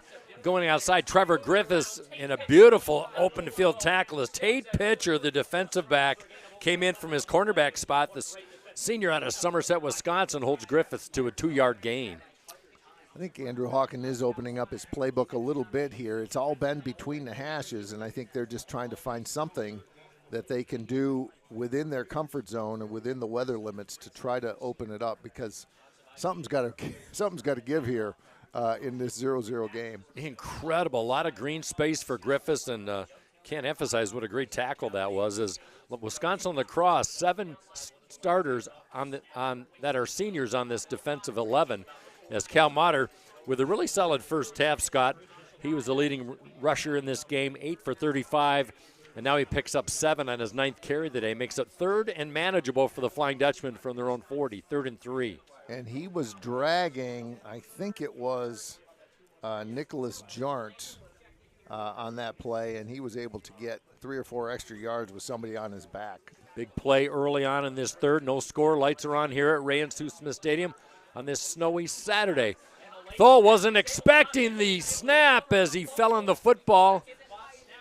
I think that was an early snap by McAleese, the center, and Thole bobbles it for the 2nd time in this game on a 3rd down situation, and that prevents even a play getting underway. It'll be punting situation for the Dutchman. Well, it was it's odd for it to happen, and it couldn't have come at a worse time if you're a Hope College fan. But they'll at least have a chance to kick it away. It could have been a lot worse, but you're right. I think just a little miscommunication between the quarterback and the center. Tyler Bowman stands at his own 36. High snap. Dunkel gets us away. Decent kick. Bowman's just going to let it roll, and it gets a sideways bounce. And that'll be down at the 35-yard line. So the first possession for the Eagles will commence from their own 35, where they will scrimmage.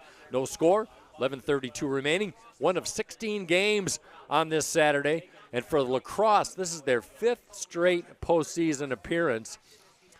The only time that Matt Janis did not make it in his 6th tenure was it was a COVID season, and they did not make it. Hope playing for the 2nd straight time in the postseason, their 7th in their team history. And for La Crosse, 2-time NCAA Division III champion in 92 and 95, playing in their 17th postseason playoff situation. Tailback is Lynch, and Braden Ott will keep that on the. Well, they had Ott and Lynch in a Wildcat formation. Interesting. They did. And Ott picks up tough 4 yards. First wrinkle of the day we've seen from La Crosse in that department. Interesting look, Scott. Yeah, both teams may be looking to try to diversify their playbook just a little bit. You know, you mentioned the Wisconsin Intercollegiate. They got 4 of the 40 teams in this, more than any other conference. It just goes to show you how strong that league is in all sports, but football certainly near the top. Yeah, 13 times in the playoff finals. Breaking a tackle over the 50 inside Hope territory. And the biggest run of the day for Gabe Lynch as he rode the right side of Jack Alexander and Bryce Sharp. And La Crosse in business as they go over to Hope's side of things at the Dutchman 45. So it occurred to me during halftime that is it just going to be a missed tackle or a miscommunication or a misassignment that's going to result in a long play that could be the difference? And that was close to that as it almost broke loose. Play action. Haas has time. Clutch. Throws. Receiver coming back, and he makes a fine grab at the 25. Bryce Debris with the tackle, but Debris had his back to the football, did not see the pass, and a great grab on the far side.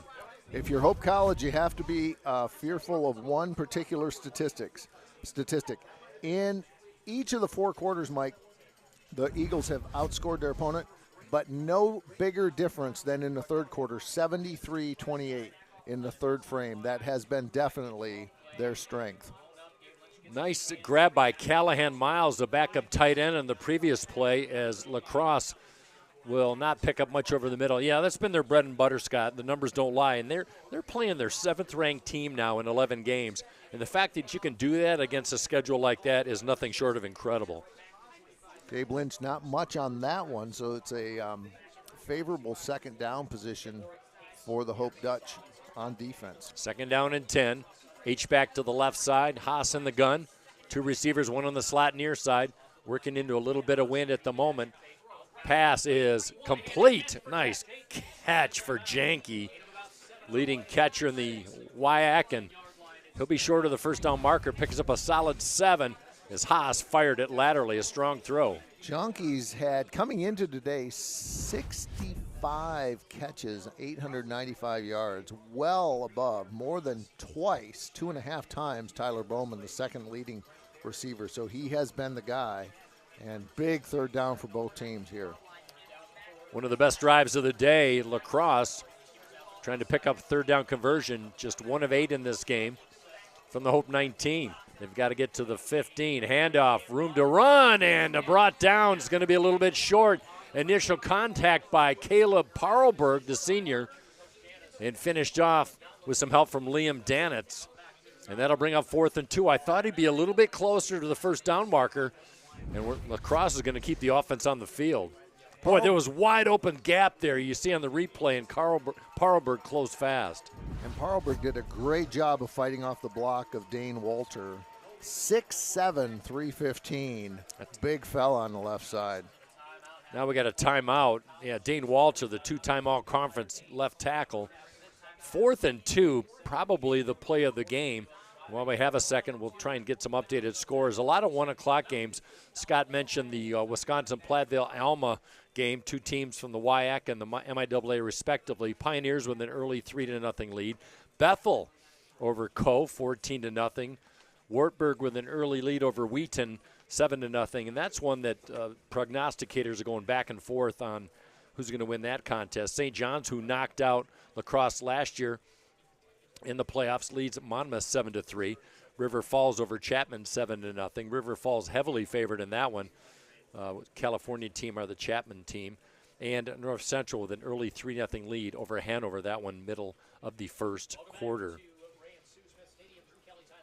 Other games of note, LaGrange leading Barry 14-8. Muhlenberg getting wiped up on Mount Union 35-0. John Carroll with a 14-6 lead over the Hornets of Randolph-Macon.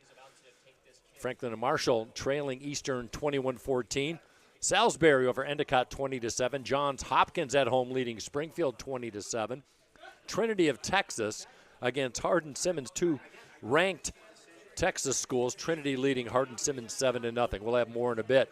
How about this? During the timeout, Michael Stack came out and started warming up his field goal leg as a little decoy, thinking that they might kick it, but they're not. They're going to go for it on 4th and 2. A little trickery by Coach Janis. Little strategery. Hope tight on the corners for the receivers on 4th down. Haas looking left. Pass over to the right. Complete. Bobbled but caught inside the 10-yard line. A tremendous grab. Keaton Arendt, who's been a key receiver over the middle, moves the chains for the Eagles. Micah Bush had great coverage. You'll see on this replay, he tried to punch it loose, and it almost happened. Also in on the play, while Bush made the initial contact, couldn't quite pry it loose. Great execution by the Eagles. Big 3rd down play. Couldn't come in a better time. Just their second 3rd down conversion of the day. And they are knocking on the door in the red zone for La Crosse. 82%, but only 33 attempts in the red zone. But very effective. Off the right side, Lynch spun down. Had his hand on the back of his front offensive line blocker, and he pounds his way down to the 4-yard line. It'll bring up 2nd down and goal for the Eagles in this scoreless tie. That was great surge on the right side. Just sure was. Patient running, just waiting for the hole and kind of get behind the big boys. Big play, 4 yards. 2nd goal. Big offensive line. Sharp at 285, Alexander at 290, the tackle and guard respectively on the right side of the Eagles line. H-back lined up close to the quarterback on the right side on 2nd down and goal. One receiver set for La Crosse. They give to Lynch. He works his way over the goal line. He pounds his way in. Had enough of a seam, and La Crosse scores first on their second touch. Or check that, this is their first possession of the second half, I believe. It is. And with 6:36 left, a really nice drive by the Eagles, and they pounded in. And for Gabe Lynch, his 7th touchdown of the year. Missed some time with an injury, but looking strong in the second half, and the Eagles trying to tack on to this 6-0 lead. Here's Michael Stack, all-conference kicker. High snap, kick is up, and that one is blocked. That one is blocked! Austin Harvey with the special teams play.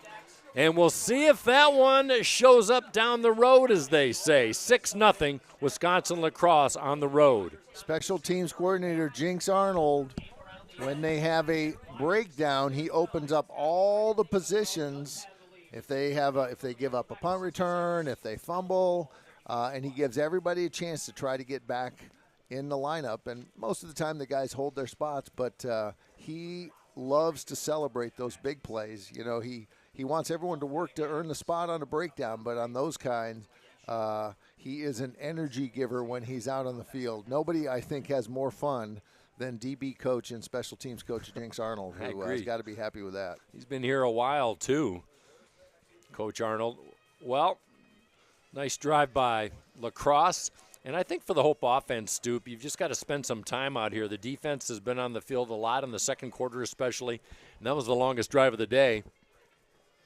What you don't want to have happen if you're Hope is you don't want this to sort of be the beginning of the end where your defense starts to get tired. Right. The offense gets a little discouraged. And, you know, if you watch enough football, you see that can be a common occurrence, particularly in a team that can dominate the third quarter as effectively as La Crosse has all year. Yeah, you mentioned 78-23. They've outscored their opponents. A little pooch kick falling out as Jack Goldie, the tight end for Hope. 32-yard line is where they will start. Well, you look at the numbers, 38 offensive plays for Hope to 36 for Lacrosse.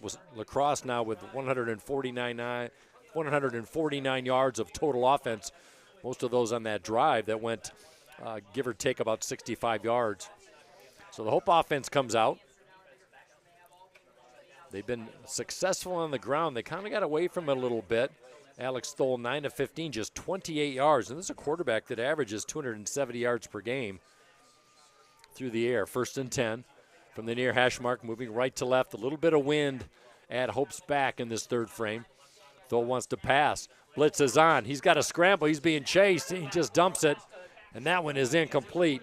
A.J. Martell in the vicinity, but closing fast was Aaron Winters, leading tackler in the first half for the Eagles, and he almost had Thole on a chase down. And, you know, it was another one of those where the backers, they're not up tight in the box. And so it took Winters a little bit to get there, but he found a gap. It looked like a B gap, and sure enough, he blew up the play. Thole has not been sacked, but he certainly has been pressured, that's for sure. By the way, Winters out of Belvedere, Illinois, playing in his 41st career game. Play action, 2nd down. Thole has a receiver, almost picked off, in and out of the hands of Sam Baumgard as he was looking for Sky Vanderkyle, the tight end, was Thole, 3rd down. Sam Baumgard made a great play coming up from his safety position and did a great job. He is actually, he's listed. He's from Barron, Wisconsin. Never heard of Barron, Wisconsin. I have not. I got a Badger. I'm sitting next to a Badger who hasn't heard of Barron, Wisconsin. That's true. Well, we'll have to put some. We'll put our research team on that. We'll see what we come up with for you. I will say this: this is arguably the best back four defensively we have seen all year. 3rd down and 10. Hope trails 6-0, and just trying to get some offensive push. And Lacrosse showing blitz. Thole has to roll. He's in trouble, and he's going to go down. He's going to get sacked for the 1st down, and a big loss all the way back to the 16-yard line, almost a 15-yard loss as the sack swarm picks up their first sack of the day for the Eagles. If there's one thing offensive coordinator Andrew Hawken does not like is playing behind the sticks, and he spent the first 10 games of the year being able to avoid that, and that is a backbreaker for the Flying Dutchman.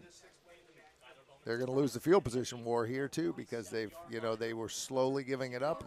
Can they flip the field with this? It's probably tough.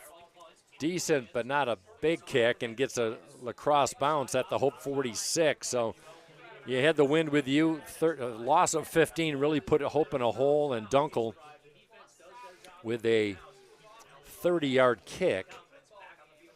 I see strength and conditioning coach Dan Margaret's setting the tone, and in true leadership fashion, he is out there in a tank top. He is the he's the reality Survivor TV show of he the Hope really College. is. I think he was actually in his younger day in one of those reality Survivor shows. I have to check that, but I think he was when he was younger. I bet he could still do it. Play action, Haas dumps it near side to Lynch and breaks the tackle, but pushed out at the 40. Good pickup, 5 or 6 yards for Lynch. And Haas has made his living. He's had a couple over the middle, but he's really enjoyed the flat passes, and he really, like Alex Thole for Hope, likes throwing to his running backs out of the backfield. He's completed 62% on the year coming in, and on that particular play, Owen Graham had to, he closed quickly, but there was plenty of room there for the completion. 15 of 20 for Haas today. Lynch picks his way through the interior, and he makes lemonade out of lemons as he flirts with a 1st down marker, and brought down by Micah McCurry for the Dutchman. So this game has been flying by. It's a good thing we don't get paid by the hour. But this is a critical drive at this point, because if you go down 2 scores to a team of this caliber, as the clock just winds quickly, we're already at 4:40. Under these conditions as well. Yes, it's been as fast a moving game as we've seen. 3rd and 2. They're going to keep it on the ground to Lynch, the all-conference running back, and why not? Preseason All-American, by the way, Gabe Lynch, along with Dane Walter, the left tackle, and they give it to the preseason All-American. He pounds his way for a 1st down. And Lacrosse, they're getting the big M working here, Scott. They've got the offense cooking. The defense has been stout, both feeding off each other in this 3rd frame. Defensive coordinator Jacob Pardonay standing right on the line of scrimmage. He's going to sub out, and he's going to put in Trent Bullhouse, and coming out is going to be Owen Graham. Those two are safeties on, at least at this time, on the home side of the field, depending on how the formation comes out. Lacrosse has really kept Liam Danitz off the back of Haas. Hope's a fine defensive end. Braden Ott, second effort, stood up at the 27 of Hope. Initial hit by McCurry. Colton Skur, no surprise, at the bottom of the pile, and Tate Bezo, triple team. Ott for a 3-yard pickup. Second down and 7 for Lacrosse. Ever since the first quarter, Stoop, they have dominated time of possession. Braden Ott has been shut down. That 3 yards, though, they'll take it. That's only his 6th carry, and that's going to only give him 10 yards. So they've really handled him. It's been Lynch who's been the problem for the Dutchman. Now Ott off the left side, breaks a tackle at the 15. We spoke too soon. He broke initial containment, second effort, and Ott signals first down. Nice play by him. That time they came off the left side, a lot more success on that play, and it was exactly what the doctor ordered. If you're a Lacrosse Eagle, working that left side with Mr. Walter and Mr. Brandmeier leading the way. Brown Deer, Wisconsin is where Andrew Brandmeier hails from. Boy, Braden Ott just playing in his 7th game. Power sweep. Lynch cuts it inside, breaks a tackle. Power running on first down and 10. He'll pick up a solid 7. And keeping it between the hash marks, now taking Hope's playbook, Lacrosse, just wearing down Hope defensively on the rush. More effective off the left side than off the right side in general. Nothing fancy. And when you talk to head coach Matt Jennings, he said, we're not a fancy team. And even the head coaching, even the coaching staff at Hope knew that. It's like they're nothing fancy there, just rock solid, and they're showing it. And they're using their size advantage to their advantage, as Haas will keep it in the air, or will put it in the air, I should say, in the pass to Arendt, who's been an active receiver today, as he has twisted down for a short gain. Third down and maybe long 3 for Arendt, his 4th grab of the day. Good job by Tyler Bowman, wide receiver. I know that Hope College prides themselves on the blocking of their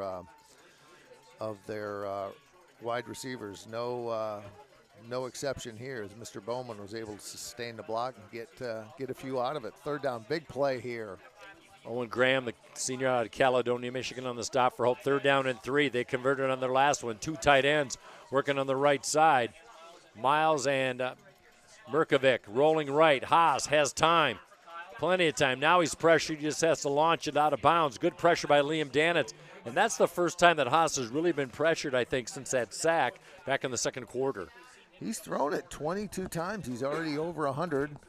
His long is 20 so far, but he's too smart of a quarterback. If you're a Hope fan, you're thinking, maybe we'll sack him and put him way back. Well, yeah, he's too smart for that. But this is going to make it a 2-score game, as the award-winning special teams from Lacrosse is going to come back out on the field. Michael Stack, the senior out of Oshkosh, Wisconsin, 9 of 12 all-time between 20 and 29 yards. Chip shot for him, this one from 25, and this one is good. A little late call on that, but Stack slips it to the left side upright, and Lacrosse using the defense to take care of the offense, and a 9-0 lead with just 73 seconds remaining in the third here at Holland. And in September and October, if Hope fell down by 9 points, you probably wouldn't be sweating it. But in November against a really good team, I don't want to say it seems insurmountable, but it's a big hill, and the Dutch, I think, need to start climbing it now as the third frame is getting ready to wind down. We were talking early about Lacrosse not having gaudy numbers, but one thing that I do like about their defense in that very tough WIAC conference, and they've played a very tough non-conference schedule, 5th toughest in the nation. They're averaging just 311 yards of total defense. That's second in their conference, and top 30 in the nation, and that really says a lot. They've stifled the pass, just $190 per game. And they've been tight on the run in this second half. Hope has not run the football much after they had early success in the first 15 minutes. One of the things that Coach Janis talked about is how tough that league is and how every team was battled with injury. He goes, River Falls was the healthiest at the end of the year. And they ended up, but, it's River Falls, Platteville, Whitewater, and Lacrosse all in it. Here's the other thing is that we were talking to the broadcast crew on radio from La Crosse, young crew that came in, great guys. Kid, we couldn't find a 10th game. Nobody wanted to play us, so they're 7-2. Everyone else has played 10. And they said, well, we really want to play another Division II team. They already played Wayne State from the Great Lakes Intercollegiate, and a third kick in a row. I got to believe at this point it's intentional. It is. It has to be. It's been working. I think you take your chances because Billy Sternberg bobbled it. Gavin Reams was able to fall on it. But here's a number for you, Stoop. In the first quarter, Hope had 11 rushes for 50 yards. Since then, they've had 8 rushes for 16 yards in the last almost 2 quarters of football. So that's been a telling tale numbers-wise as they trail 9-0. That big sack didn't help either. No, that was a huge play. Led to the field goal. Now you got to be thankful if you're a Hope fan. It just held them to a field goal. But Hope has to show some signs of life. Their offense is on life support right now. Motter patient as he tries to get a block from Kemper Mills. And he picks up a short one as he's pushed laterally. Good pursuit. And Motter with a short gain. So we'll see on the right hash here what Hope can draw up. Do you it's harder, I think, when you got a right-handed quarterback, because now you're on the short side, and it's hard for a quarterback to roll left and throw right. But we'll see what happens here. We've got 2 receivers to the left who might have something drawn up kind of over the middle. From their own 22, 2nd and 8, almost picked off. Swing pass near side, Runner run. Johnny Blanton over the 35 to the 40, and Hope's biggest play of the day. Almost picked off as Trent Mullen made a play for the football. It was a do-or-die play, but Johnny Rowan Blanton is able to pick up big yardage, and Seth Lumen kind of checking his inventory near side, the H-back. Oh, he's okay. He's just looking for a play. But Johnny Rowan Blanton looked like he was looking for a pad in his right. Looked like he that was very odd. And that's going to be the end of the third quarter. So we are ready to take a quick break. We will be back with fourth quarter action. La Crosse leads Hope 9-0. You are watching NCAA Tournament Football on ESPN+. The road to national championships runs through NCAA.com. And whether you follow one college team or all of them, it's never been easier to get the content you want all in one place. With live broadcasts of multiple championships across all divisions. With exclusive access. Turn this music on, we still dancing. And highlights for every single championship. Stay in the game all season long with NCAA.com, the home of college sports. Welcome back to Ray and Sue Smith Stadium. We want to thank our student crew here, just tireless and a little chilly. Emma Urich on the field cam. She does all of our interviews with head coach Peter Sturzman midweek and wants a career in broadcasting and journalism. Anybody watching out there, Emma is a terrific person. You should definitely hire her. Kenny Evans, our wide shot up top, freezing. Jake Johnson, our director. Quinn Vanderkamp, our close-up cam. Thanks to all of them. Thank you, and thank you, Stoop. Thole passes open to a wide-open A.J. Martell out of the backfield. Well, after a 16-yard pitch and catch to Johnny Rowan Blant for the biggest play of the day for Hope, Martell says, I got you one better, as they push it all the way down to the 38 of La Crosse. And just like that, Hope 30 and change on 2 consecutive plays as they take it to the air. And that's the deepest they've been, I want to say, too. 1st and 10 from the cross. Check that. They're going to mark it at the Eagle 41. Working into the wind in this fourth quarter. Thole dump pass over the middle, complete to Johnny Rowan Blanton. Breaks the tackle. Driven down hard by Aaron Winters, but not before picking up 8 yards. 2nd and 2 for the Flying Dutchman. The offense showing a pulse. Well, they're starting to feel it, I think, as they understand there is a sense of urgency about this. 4th grab of the day for Rowan Blanton. He's got 30 yards. Came in the top receiver for Hope, 5th in the MIAA, with 58 coming in. 2nd down and long 2. Caden DeHorn in motion. Far side, they stack the receivers. Play action. Thole stepping up. Now he's going to have to scramble. Trying to get chased from behind. 360 move. He should have enough for a 1st down. We'll see. As Thole is brought down in a nifty move by the junior quarterback out of Schoolcraft, Michigan. Waving him around. Wow, great vision. That cut at the 32 just gave him enough propulsion to get the first down. Seth Lumen in, checking out is Jack Goldie. 1st and 10 for the Flying Dutchman at the 31. We believe this is the best field position for the Flying Dutchman in this game. They trail 9-0, clock at 13-13. Hope with 2 timeouts left. Lacrosse with 3 on first down, low snap. Rolling right is Thole. He's got a wide open receiver, Johnny Rowan at the 20, and forced out near side. Johnny Rowan Blanton, first down Johnny, picks up the chain moving catch for the Flying Dutchman. Wrapped up by Ben Ott. Ben Ott, the second leading tackler on this team for Lacrosse out of Glendale, Wisconsin, but not before Johnny Rowan with his 5th catch of the day. And Hope inside the red zone where they're 81% on the year. How about 89 red zone attempts on the year, Stoop? 6th best in the 240 Division III football teams.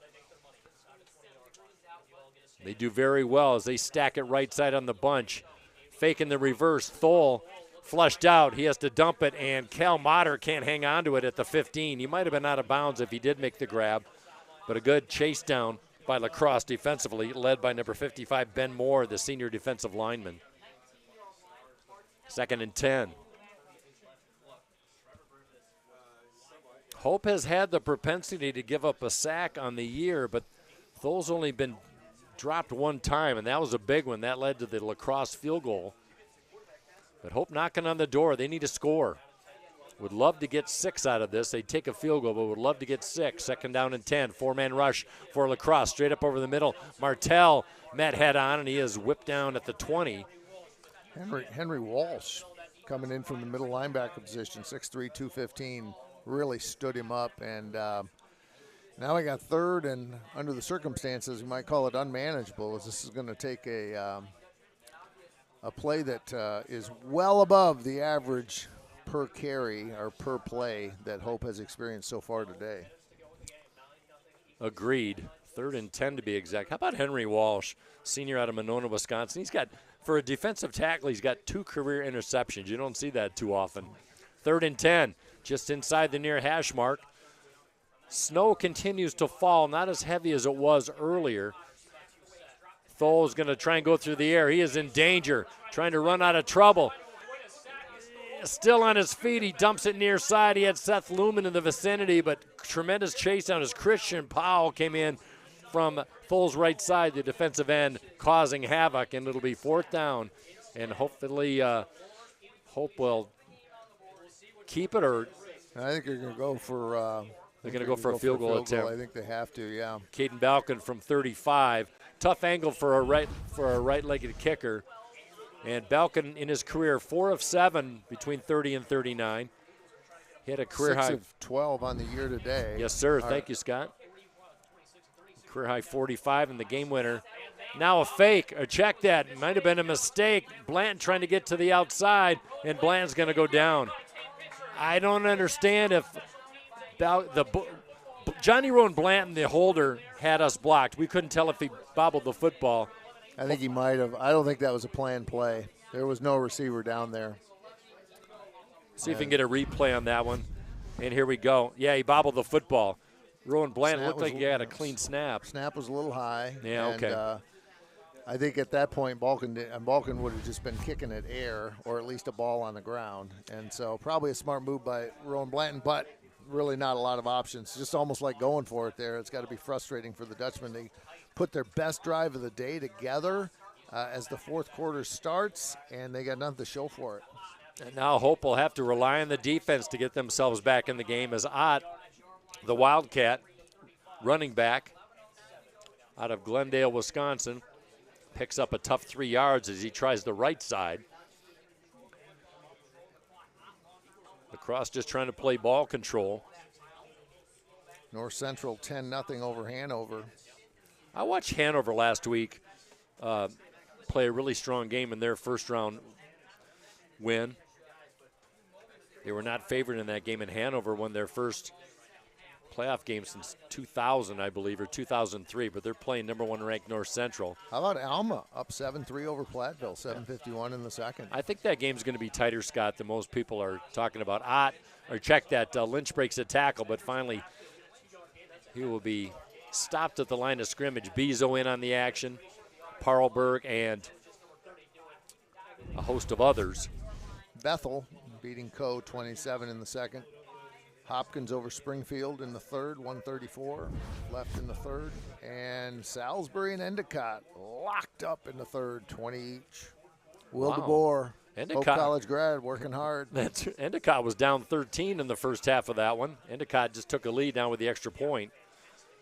And here it's 9-0 Wisconsin La Crosse.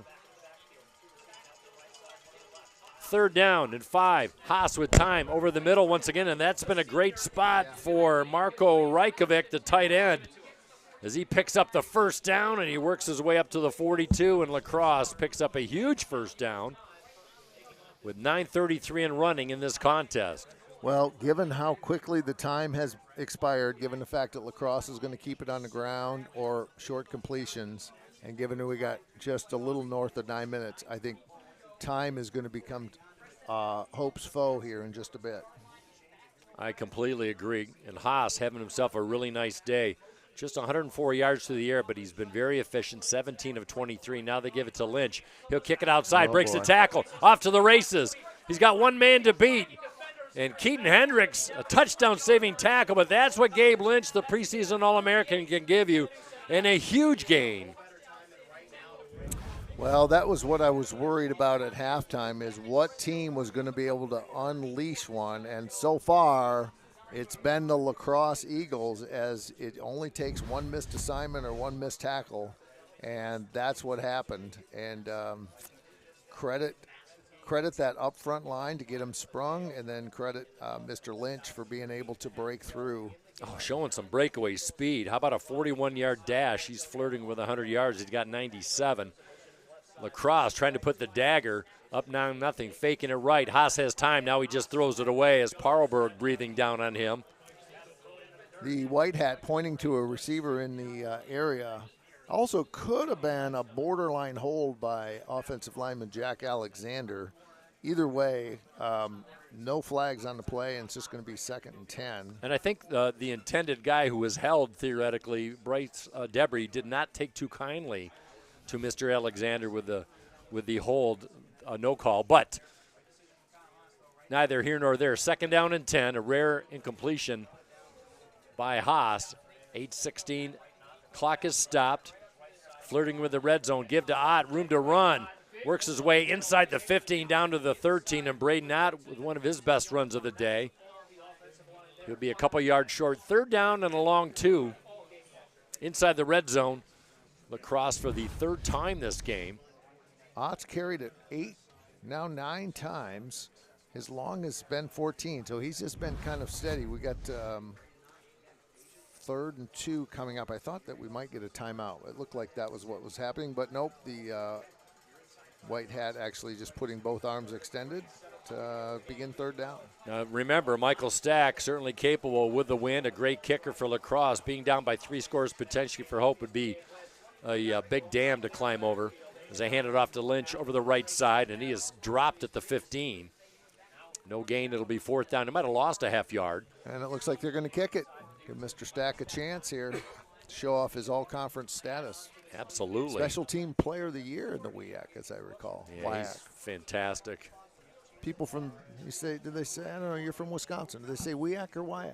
Well, I've always said WIAC. I asked the crew today here from La Crosse. They said WIAC, so it'd be like the MIAC conference wouldn't be the MEAC, it's the MIAC.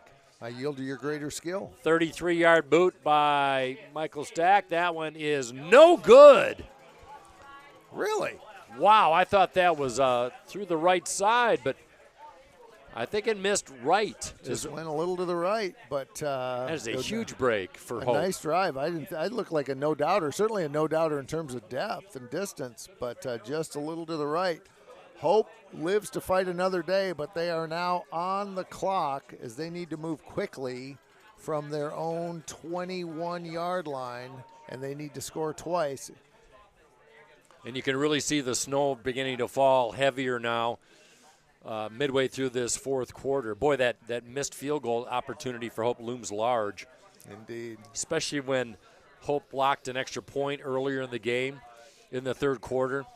So Thole is going to have to work his way into a little bit of wind and snow squalls, passing the flat to Johnny Rowan Blanton, trying to juke his way out of trouble, and he gets extra yardage. How about that for Johnny Rowan, the junior? Fights his way to the 34, and a great play by the leading receiver for the Dutchman.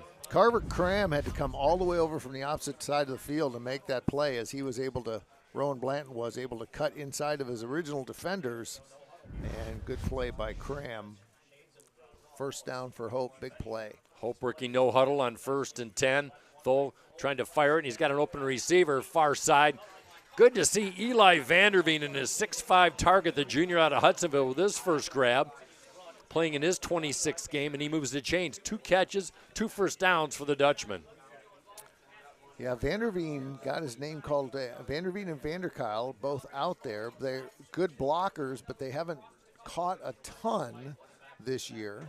Thole quickly over the middle, and that one is batted down. He had Rowan Blanton over the middle, but a nice paw is Noah Geehan, the sophomore, with the bat down. That's a couple we've seen batted down by that front four defensively for the Eagles today. Going back to Vanderveen, only his 7th catch of the year. Yeah, he had 15 last year. He was a vital part of the offense. Now, granted, he was injured the first couple games. He had a back injury and has worked his way in.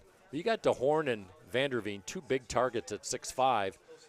Blanton in the slot near side with Vanderveen on 2nd down and 10. Man in motion is Travis Myers. He had a touchdown grab last year and then went over Aurora. Screen pass. Motter, room to run. First down, far sideline, knocked out of bounds at the 39. Great slay of hand by Hope. Motion right, pass left, first down Dutchman.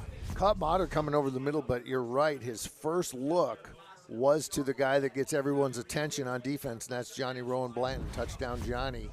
And that time it was first down Cal. And Motter really comfortable coming out of the backfield. He's a very capable receiver, leading receiver as a running back. 3 hands out right, 1 left on first down. Hope content to keep it in the air. He's got a lateral pass to Travis Myers, and Myers is forced out. They're going to mark him out at the 36, so that'll give him a 5-yard pickup. So Myers is at a solid, if not spectacular game. Myers did a good job, I think, of kind of giving up the ghost there, not trying to get an extra 2 yards. Yes. And that allowed him to go out of bounds. That was his 4th catch. Stops the clock. 4:54. Check that. They did not stop the clock. 4:51 remaining. 9-0 Lacrosse. Hope on the move from the 36. Blitz is on. Thole in trouble. He's got a receiver near side, diving grab, complete. It's going to be short of the first down, but Eli Vanderveen with the 2nd catch of this drive. It'll bring up 3rd and 1.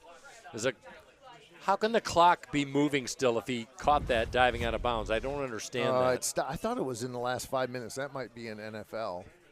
We'll have to get Great Lakes Intercollegiate official and my colleague in the communication department, Jason Dibble, to text in on that. I thought it was in the last 5 minutes, but that might be NFL. Well, obviously, we're within the 5 5-minute minute period. You bet. Hope got to get to the line.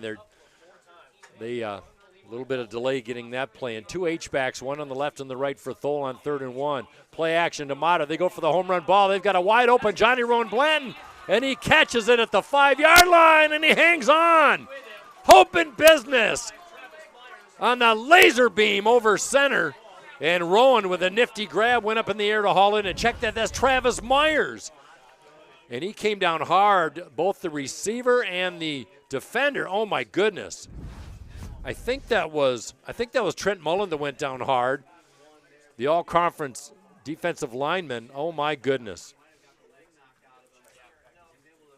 He's walking with assistance. He's not favoring a leg at all. I think he just got the wind knocked out of him. Hopefully he'll be back.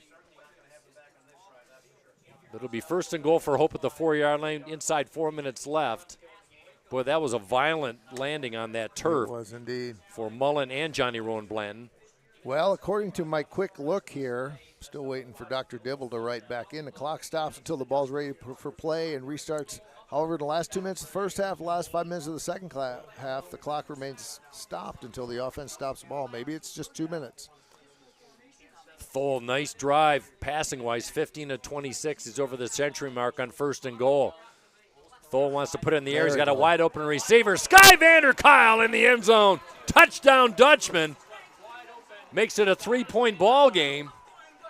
A huge play. Great misdirection there. Thole looked right, threw left. Vanderkyle open for a terrific play. Wide open in the end zone. His first reception of the day. 76 yards on that drive. 8 plays, 76 yards. Sky Vanderkyle's second touchdown grab of the year, and now a big extra point. And he's only had 5 catches all year, 2 of them for touchdowns. There we go. Kick is good. Well, Hope making it interesting. Boy, you think back to that field goal try, Scott, earlier in this quarter. And we got a late flag in the field at the 10-yard line. I think we're going to have an unsporting thrown by the linesman. Yep, unsporting on Hope. You got to keep your emotions in check. Let's see what the call is here. After the play, unsportsmanlike conduct, defense, 15-yard penalty. Be added to the end of the kick. So that's going to be on Lacrosse. It's going to be on Lacrosse. But the original, well, but now the linesman's going to come in and have a chat because there are only Hope players around when that happened. I think we might get a correction here. Hold on. 5, that's his first of the game. Nope, they called it on Lacrosse, if that's right. Well, there isn't a 65. I think he maybe pointed the wrong way. 65 for Hope. Oh, Braden Hembry. Hold on. There we go. There's nothing worse. Like, the only thing worse than getting a USC penalty is to have it to originally tell you that it was actually on the other guy and say, oh, wait, I was wrong. So it's got to be Braden Hembry. But it didn't look like, I didn't see, there were about 5 or 6 guys. I don't know what happened. There wasn't any interaction with Lacrosse players. The Lacrosse players were 40 yards away, but somebody heard something, and it looked like it was thrown by the line judge. By the way, Mike, this is not an insignificant amount because that means that we got to kick it from the 20, right? And Lacrosse is going to get very favorable field position, 3:49 to go. That's where you've got to keep your I know it's so hard. These are young men playing a physical game, but this might be huge. And I was impressed that Hope was able to score into the wind. It's picked up a little bit in that drive as they go 76 yards. We've got a 4-degree temperature drop in the press box. That is the indirect indicator that we do indeed have more wind here. As that little gap where our field mic is blown right on me and Dan Diodana. Dan was putting up a shield for me, but he's decided to sit back and relax. The award-winning reporter from the Holland Sentinel, who is our strength, sword, and shield during Hope College broadcasts. Here's Cooper Clark getting the kickoff duties out of Forest Hills Northern in Grand Rapids, just east of here, as Bowman will just slide at the 32-yard line. That was a good kick by Clark into the wind. So Lacrosse will start 1st and 10 from their own 31. Timeout situation. Lacrosse with 3, Hope with 2. Still with a lot of time, 3:46, Stoop. And if you can make a stop, you've got a chance. We'll have a 2-minute timeout automatically, correct? That is correct. Well, and I think that it would be really hard to give up a first down. I mean, because what's going to happen is, my guess is they're going to let the first play run, and then if it's a successful play for the defense, then maybe on that second down play they might call their first timeout. But nothing's worse than getting a timeout and then have the opponent pick up the first down, because then you've blown your timeouts. Right. And you're just going to run out the clock. So I think they're going to wait here, second time. They may even wait another play. I know that with a 40-second game, 40-second play clock, it's hard because Lacrosse is going to use every second of that. They're well coached and they're smart players. On the other hand, you want to be able to have those maybe on the backside of that 2-minute timeout, so that you can use them either when you get on offense or if Lacrosse happens to pick up a first down here. You might see a timeout after this one if it's a short gain. Clock at 3:02. Braden Ott in the Wildcat once again. He gives to Lynch. Spun down after a half-yard pickup by Ott on first down. Nothing for Lynch on second down. No gain. It'll bring up 3rd and 9. Hope needs a play. We have not had a turnover in this game, and a timeout on the field with 2:57 remaining, just like you called it, Scott. As projected, I think that Coach Peter Sturzman was standing right by the line judge. They may have shared a moment because I think it was the line judge who threw the USC flag. Oh, I'm sure they had a moment. We still have PTSD from week 4, I believe, when the referees all got together and changed the outcome of the Alma Hope game. I don't know what you're talking about, Coleman. Yeah. I was broadcasting the volleyball match that day, and we went off without a hitch. Broadcaster didn't miss any calls. The officials didn't miss any calls. It was all good. Although the match did get over early, and I was able to come over here and wander down on the field and watch the end of it. Boy, that was exciting. Both teams, Alma and Hope, making it into the NCAA tournament, and both teams playing Wisconsin intercollegiate opponents. There's head coach defensive coordinator Jacob Parlberg. He's got the gray hoodie and the gray hat on today, and he's got his play sheet hanging down by his ankles. Yes, he does. 3rd down and 10. Speaking of Platteville over Alma at halftime, 10-7 from Platteville, Wisconsin in the southeast corner. 3rd and 10, play of the game for the Hope defense.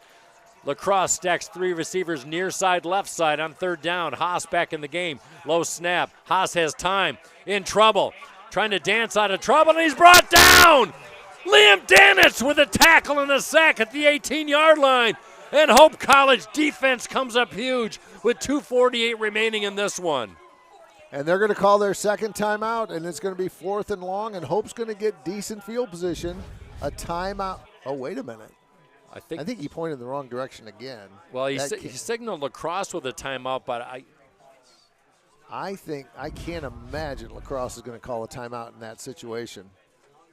It's going to be 4th and forever. But here's the thing. That was the last one for Hope. I think he just pointed in the wrong direction. Hope's got to be out. So they'll kick it from the 4, and Gavin Reams will probably stand at about his own 47 or so, and we'll see once if we can start to get into. You're the Caden Balkan watcher. You can probably figure out for us. You're like, the thing is, Coleman, you don't prepare enough. You don't have enough stats. Like if the viewers could see this, it's like this is all. We don't have executive assistants putting this together. It's all the Mike Coleman show. And he can read every word of it. And he's got like a 6x12x2 matrix as he's looking through. Yes, it is a 3-dimensional matrix. He's figured out a way to make it happen. Hieroglyphic major in college. Well, Ethan Tranel from Blue Mounds, Wisconsin, has averaged 43 per kick. He had a 47-yarder. They need his boot, and they get it. As Gavin Reams signaling the fair catch at the 40. Decent field position for the Dutchman. They've got 60 yards to cover. They can win it with a field goal if they get down to, well, we'll worry about that when we worry about that. But right now they've got to make up some ground. We'll see if the Lacrosse defense can stiffen in this, as advertised, close battle. This is one of the closest calls I think D3 football especially was calling. It was a toss-up. Team ranked 15th in the country, team ranked 13th in the country. Right. Good job by the selection committee for putting the bracket together as they did. The NPI index, the National Power Index, does the selection, and then the selection committee does the brackets, and they did a good one here in round 2. They sure did. Boy, Thole, 10 of 13 in the second half. He's going to go through the air once again. That one is almost picked off. Johnny Rowan Blanton makes the grab. Boy, almost picking that one up. It was razor thin. The most dangerous part of that route for Johnny Rowan Blanton is the tarp that sits right at the 50-yard line. He almost fell on his can. That's so slippery. Oh, man, that's the most dangerous part of the field right there. Great job by the Rockford Ram. Great almost interception by Grant Atcherkirch. 12-yard pickup. And now we've got laundry all over, and Lacrosse pointing to another false start for the Dutchman, their second number of the day. 56, That's their 5-yard third penalty. Has Lacrosse been penalized today? I don't think they have. They hadn't last I looked. That's tremendous. Kemper Millis, 56, getting whistled. That's going to be 1st and 15. Not a backbreaker, but certainly bit of a discouraging note here. Might change the play. 2nd and 15. Once again, they go to Martello, the backfield, walking the tightrope, and he's horse-collared down. They're going to mark him at the 43. Past the original line of scrimmage brings up 2nd down and 5, and the clock is winding down to the 2-minute mark, and that should at least he'll stop create a timeout, yes. So 2 minutes left, 9-7 our score. La Crosse had a 9-0 lead. It was scoreless at halftime, and La Crosse, with all their points, but hope on the move. This drive started at their 40-yard line. My goodness, coming down to the wire. Winner will advance to face the winner of Hanover at North Central. North Central in the Chicago suburbs ended Hope's season last year, and North Central has ended La Crosse this season a couple times under Matt Janis in the playoffs. But North Central now with the lead 10-0 over Hanover with 3:20 left in the first half. I was talking to offensive coordinator and head coach Peter Sturzma after the Adrian game, which they won on the last play of the game. I said, were you nervous? He said, you know, we really weren't. There were 6 or 7 minutes. The ball was way back at the 7, as I recall. He said, but, you know, I wasn't even sure that was the last time we were going to get the ball. We were moving it, and we just kind of kept moving it. And the next thing you know, we're in Caden Balkan field goal range. And, by the way, he's 6 for 12 on the year. Only 1 for 6 from 40 to 49, but one of them was that Adrian kick. Unbelievable. 2nd down and 5. Thole pressured, and that one is out of bounds, intended for Martell or Vanderveen, but lurking in the vicinity was Tier Severson. Brings up 3rd and 5. 2 plays here to convert, and I like that little out route. It's been successful on this drive. Seth Lumen coming in. Boy, Aaron Winters has really put pressure on Thole, the senior out of Belvedere, Illinois. Trevor Griffiths is going to check out. Lumen will come in. Lumen in. Travis Myers in the slot, far side, left side, 3rd and 5. Big play for La Crosse. You know this is 4-down territory for the Dutchman. Rolling left, Thole. He's going to keep it and run, trying to work for that 1st down marker. He's going to be short as he is wrestled out of bounds by Tyler Shaver, the defensive back, and Hope signaling 1st down, and they're going to get it. It was it wasn't ever any doubt by the line judge along the other side. You know, I don't see the La Crosse people saying anything about it. So it must have been clearer on the other side of the field, 50 yards away. But you get a right-handed quarterback rolling left. You have to believe that's one of the options when you have a guy who can run like Thole. And he's such an underrated runner. And I saw in the replay he reached out with the football and he was able to tuck it over the 1st down marker. 1st and 10 from the La Crosse 38. Rolling right, Powell giving chase, pass over the middle, pass is broken up, intended for Johnny Rowan Blanton, and Atcherkirch, the linebacker, with the breakup, incomplete. Yeah, that was a great play by Atcherkirch because Rowan Blanton has been really a bright, shining star for Hope today, and he's been really good, and he's been really good all year, and that was a great defensive play by Atcherkirch to stop what would have been Rowan Blanton's 8th reception of the day. Yeah, it would tied a career high. He had 6 last year in the win over Aurora, 7 for 66 today. 2nd down and 10. Blitz is on. Pressure coming, and that one is thrown behind the reach of Trevor Griffiths. He had a receiver open close to the 1st down marker, but that initial front 4 pressure caused Thole to pass that quickly. Just a little behind, but Sam Baumgard was there getting ready to put the wood to Trevor Griffiths. And again, we got another 3rd down, but instead of 3rd and 5, we got 3rd and 10, $1:37 to go. I see you putting your coat on. I told you it was getting cold in here. It's getting cold. Well, I just figured out that Hope has to really, for a chance, has to get down to about the 23-yard line to give Balkan a 40-yard field goal attempt. On 3rd down and 10, Hope would love to pick out a 1st down. Thole's going to try and keep it on the ground, and he slides. I don't think he got it. No, but he took a peek and he just decided this is probably as far as I want to go. I think it would have been nice to get a couple more yards, but he was going to get drilled if he had stayed up another half a step. So Shaver had the cue all set to tee off on Thole. And play of the game. This is the game right here. 4th down and 3. 1:05 left. Rolling. Thole steps out. He's in trouble. Has to launch it and nowhere to go. Receiver nowhere in sight. Incomplete, and La Crosse will take over on downs. What tremendous pressure. Giving chase. Henry Walsh, the senior defensive lineman. And Thole just ran out of time. Well, the most success that Hope College had all year were on short flares to Rowan Blanton over the middle of the white line. Intentional grounding, offense number 4. Walks it down to the spot with a foul. First down. So that means that La Crosse is going to get just even a little bit better position because spot of the foul was where he threw it, which is going to bring it up to about the 38, I reckon. So the Hope College season is 2 snaps away from ending, and the La Crosse season is 2 snaps away from getting to meet their neighbors to the south and the east, likely to be North Central. Well, Matt Janis 4-4 in his playoff career as head coach for La Crosse, and coming on the road under adverse conditions, traveling 435 miles, a slog to get here.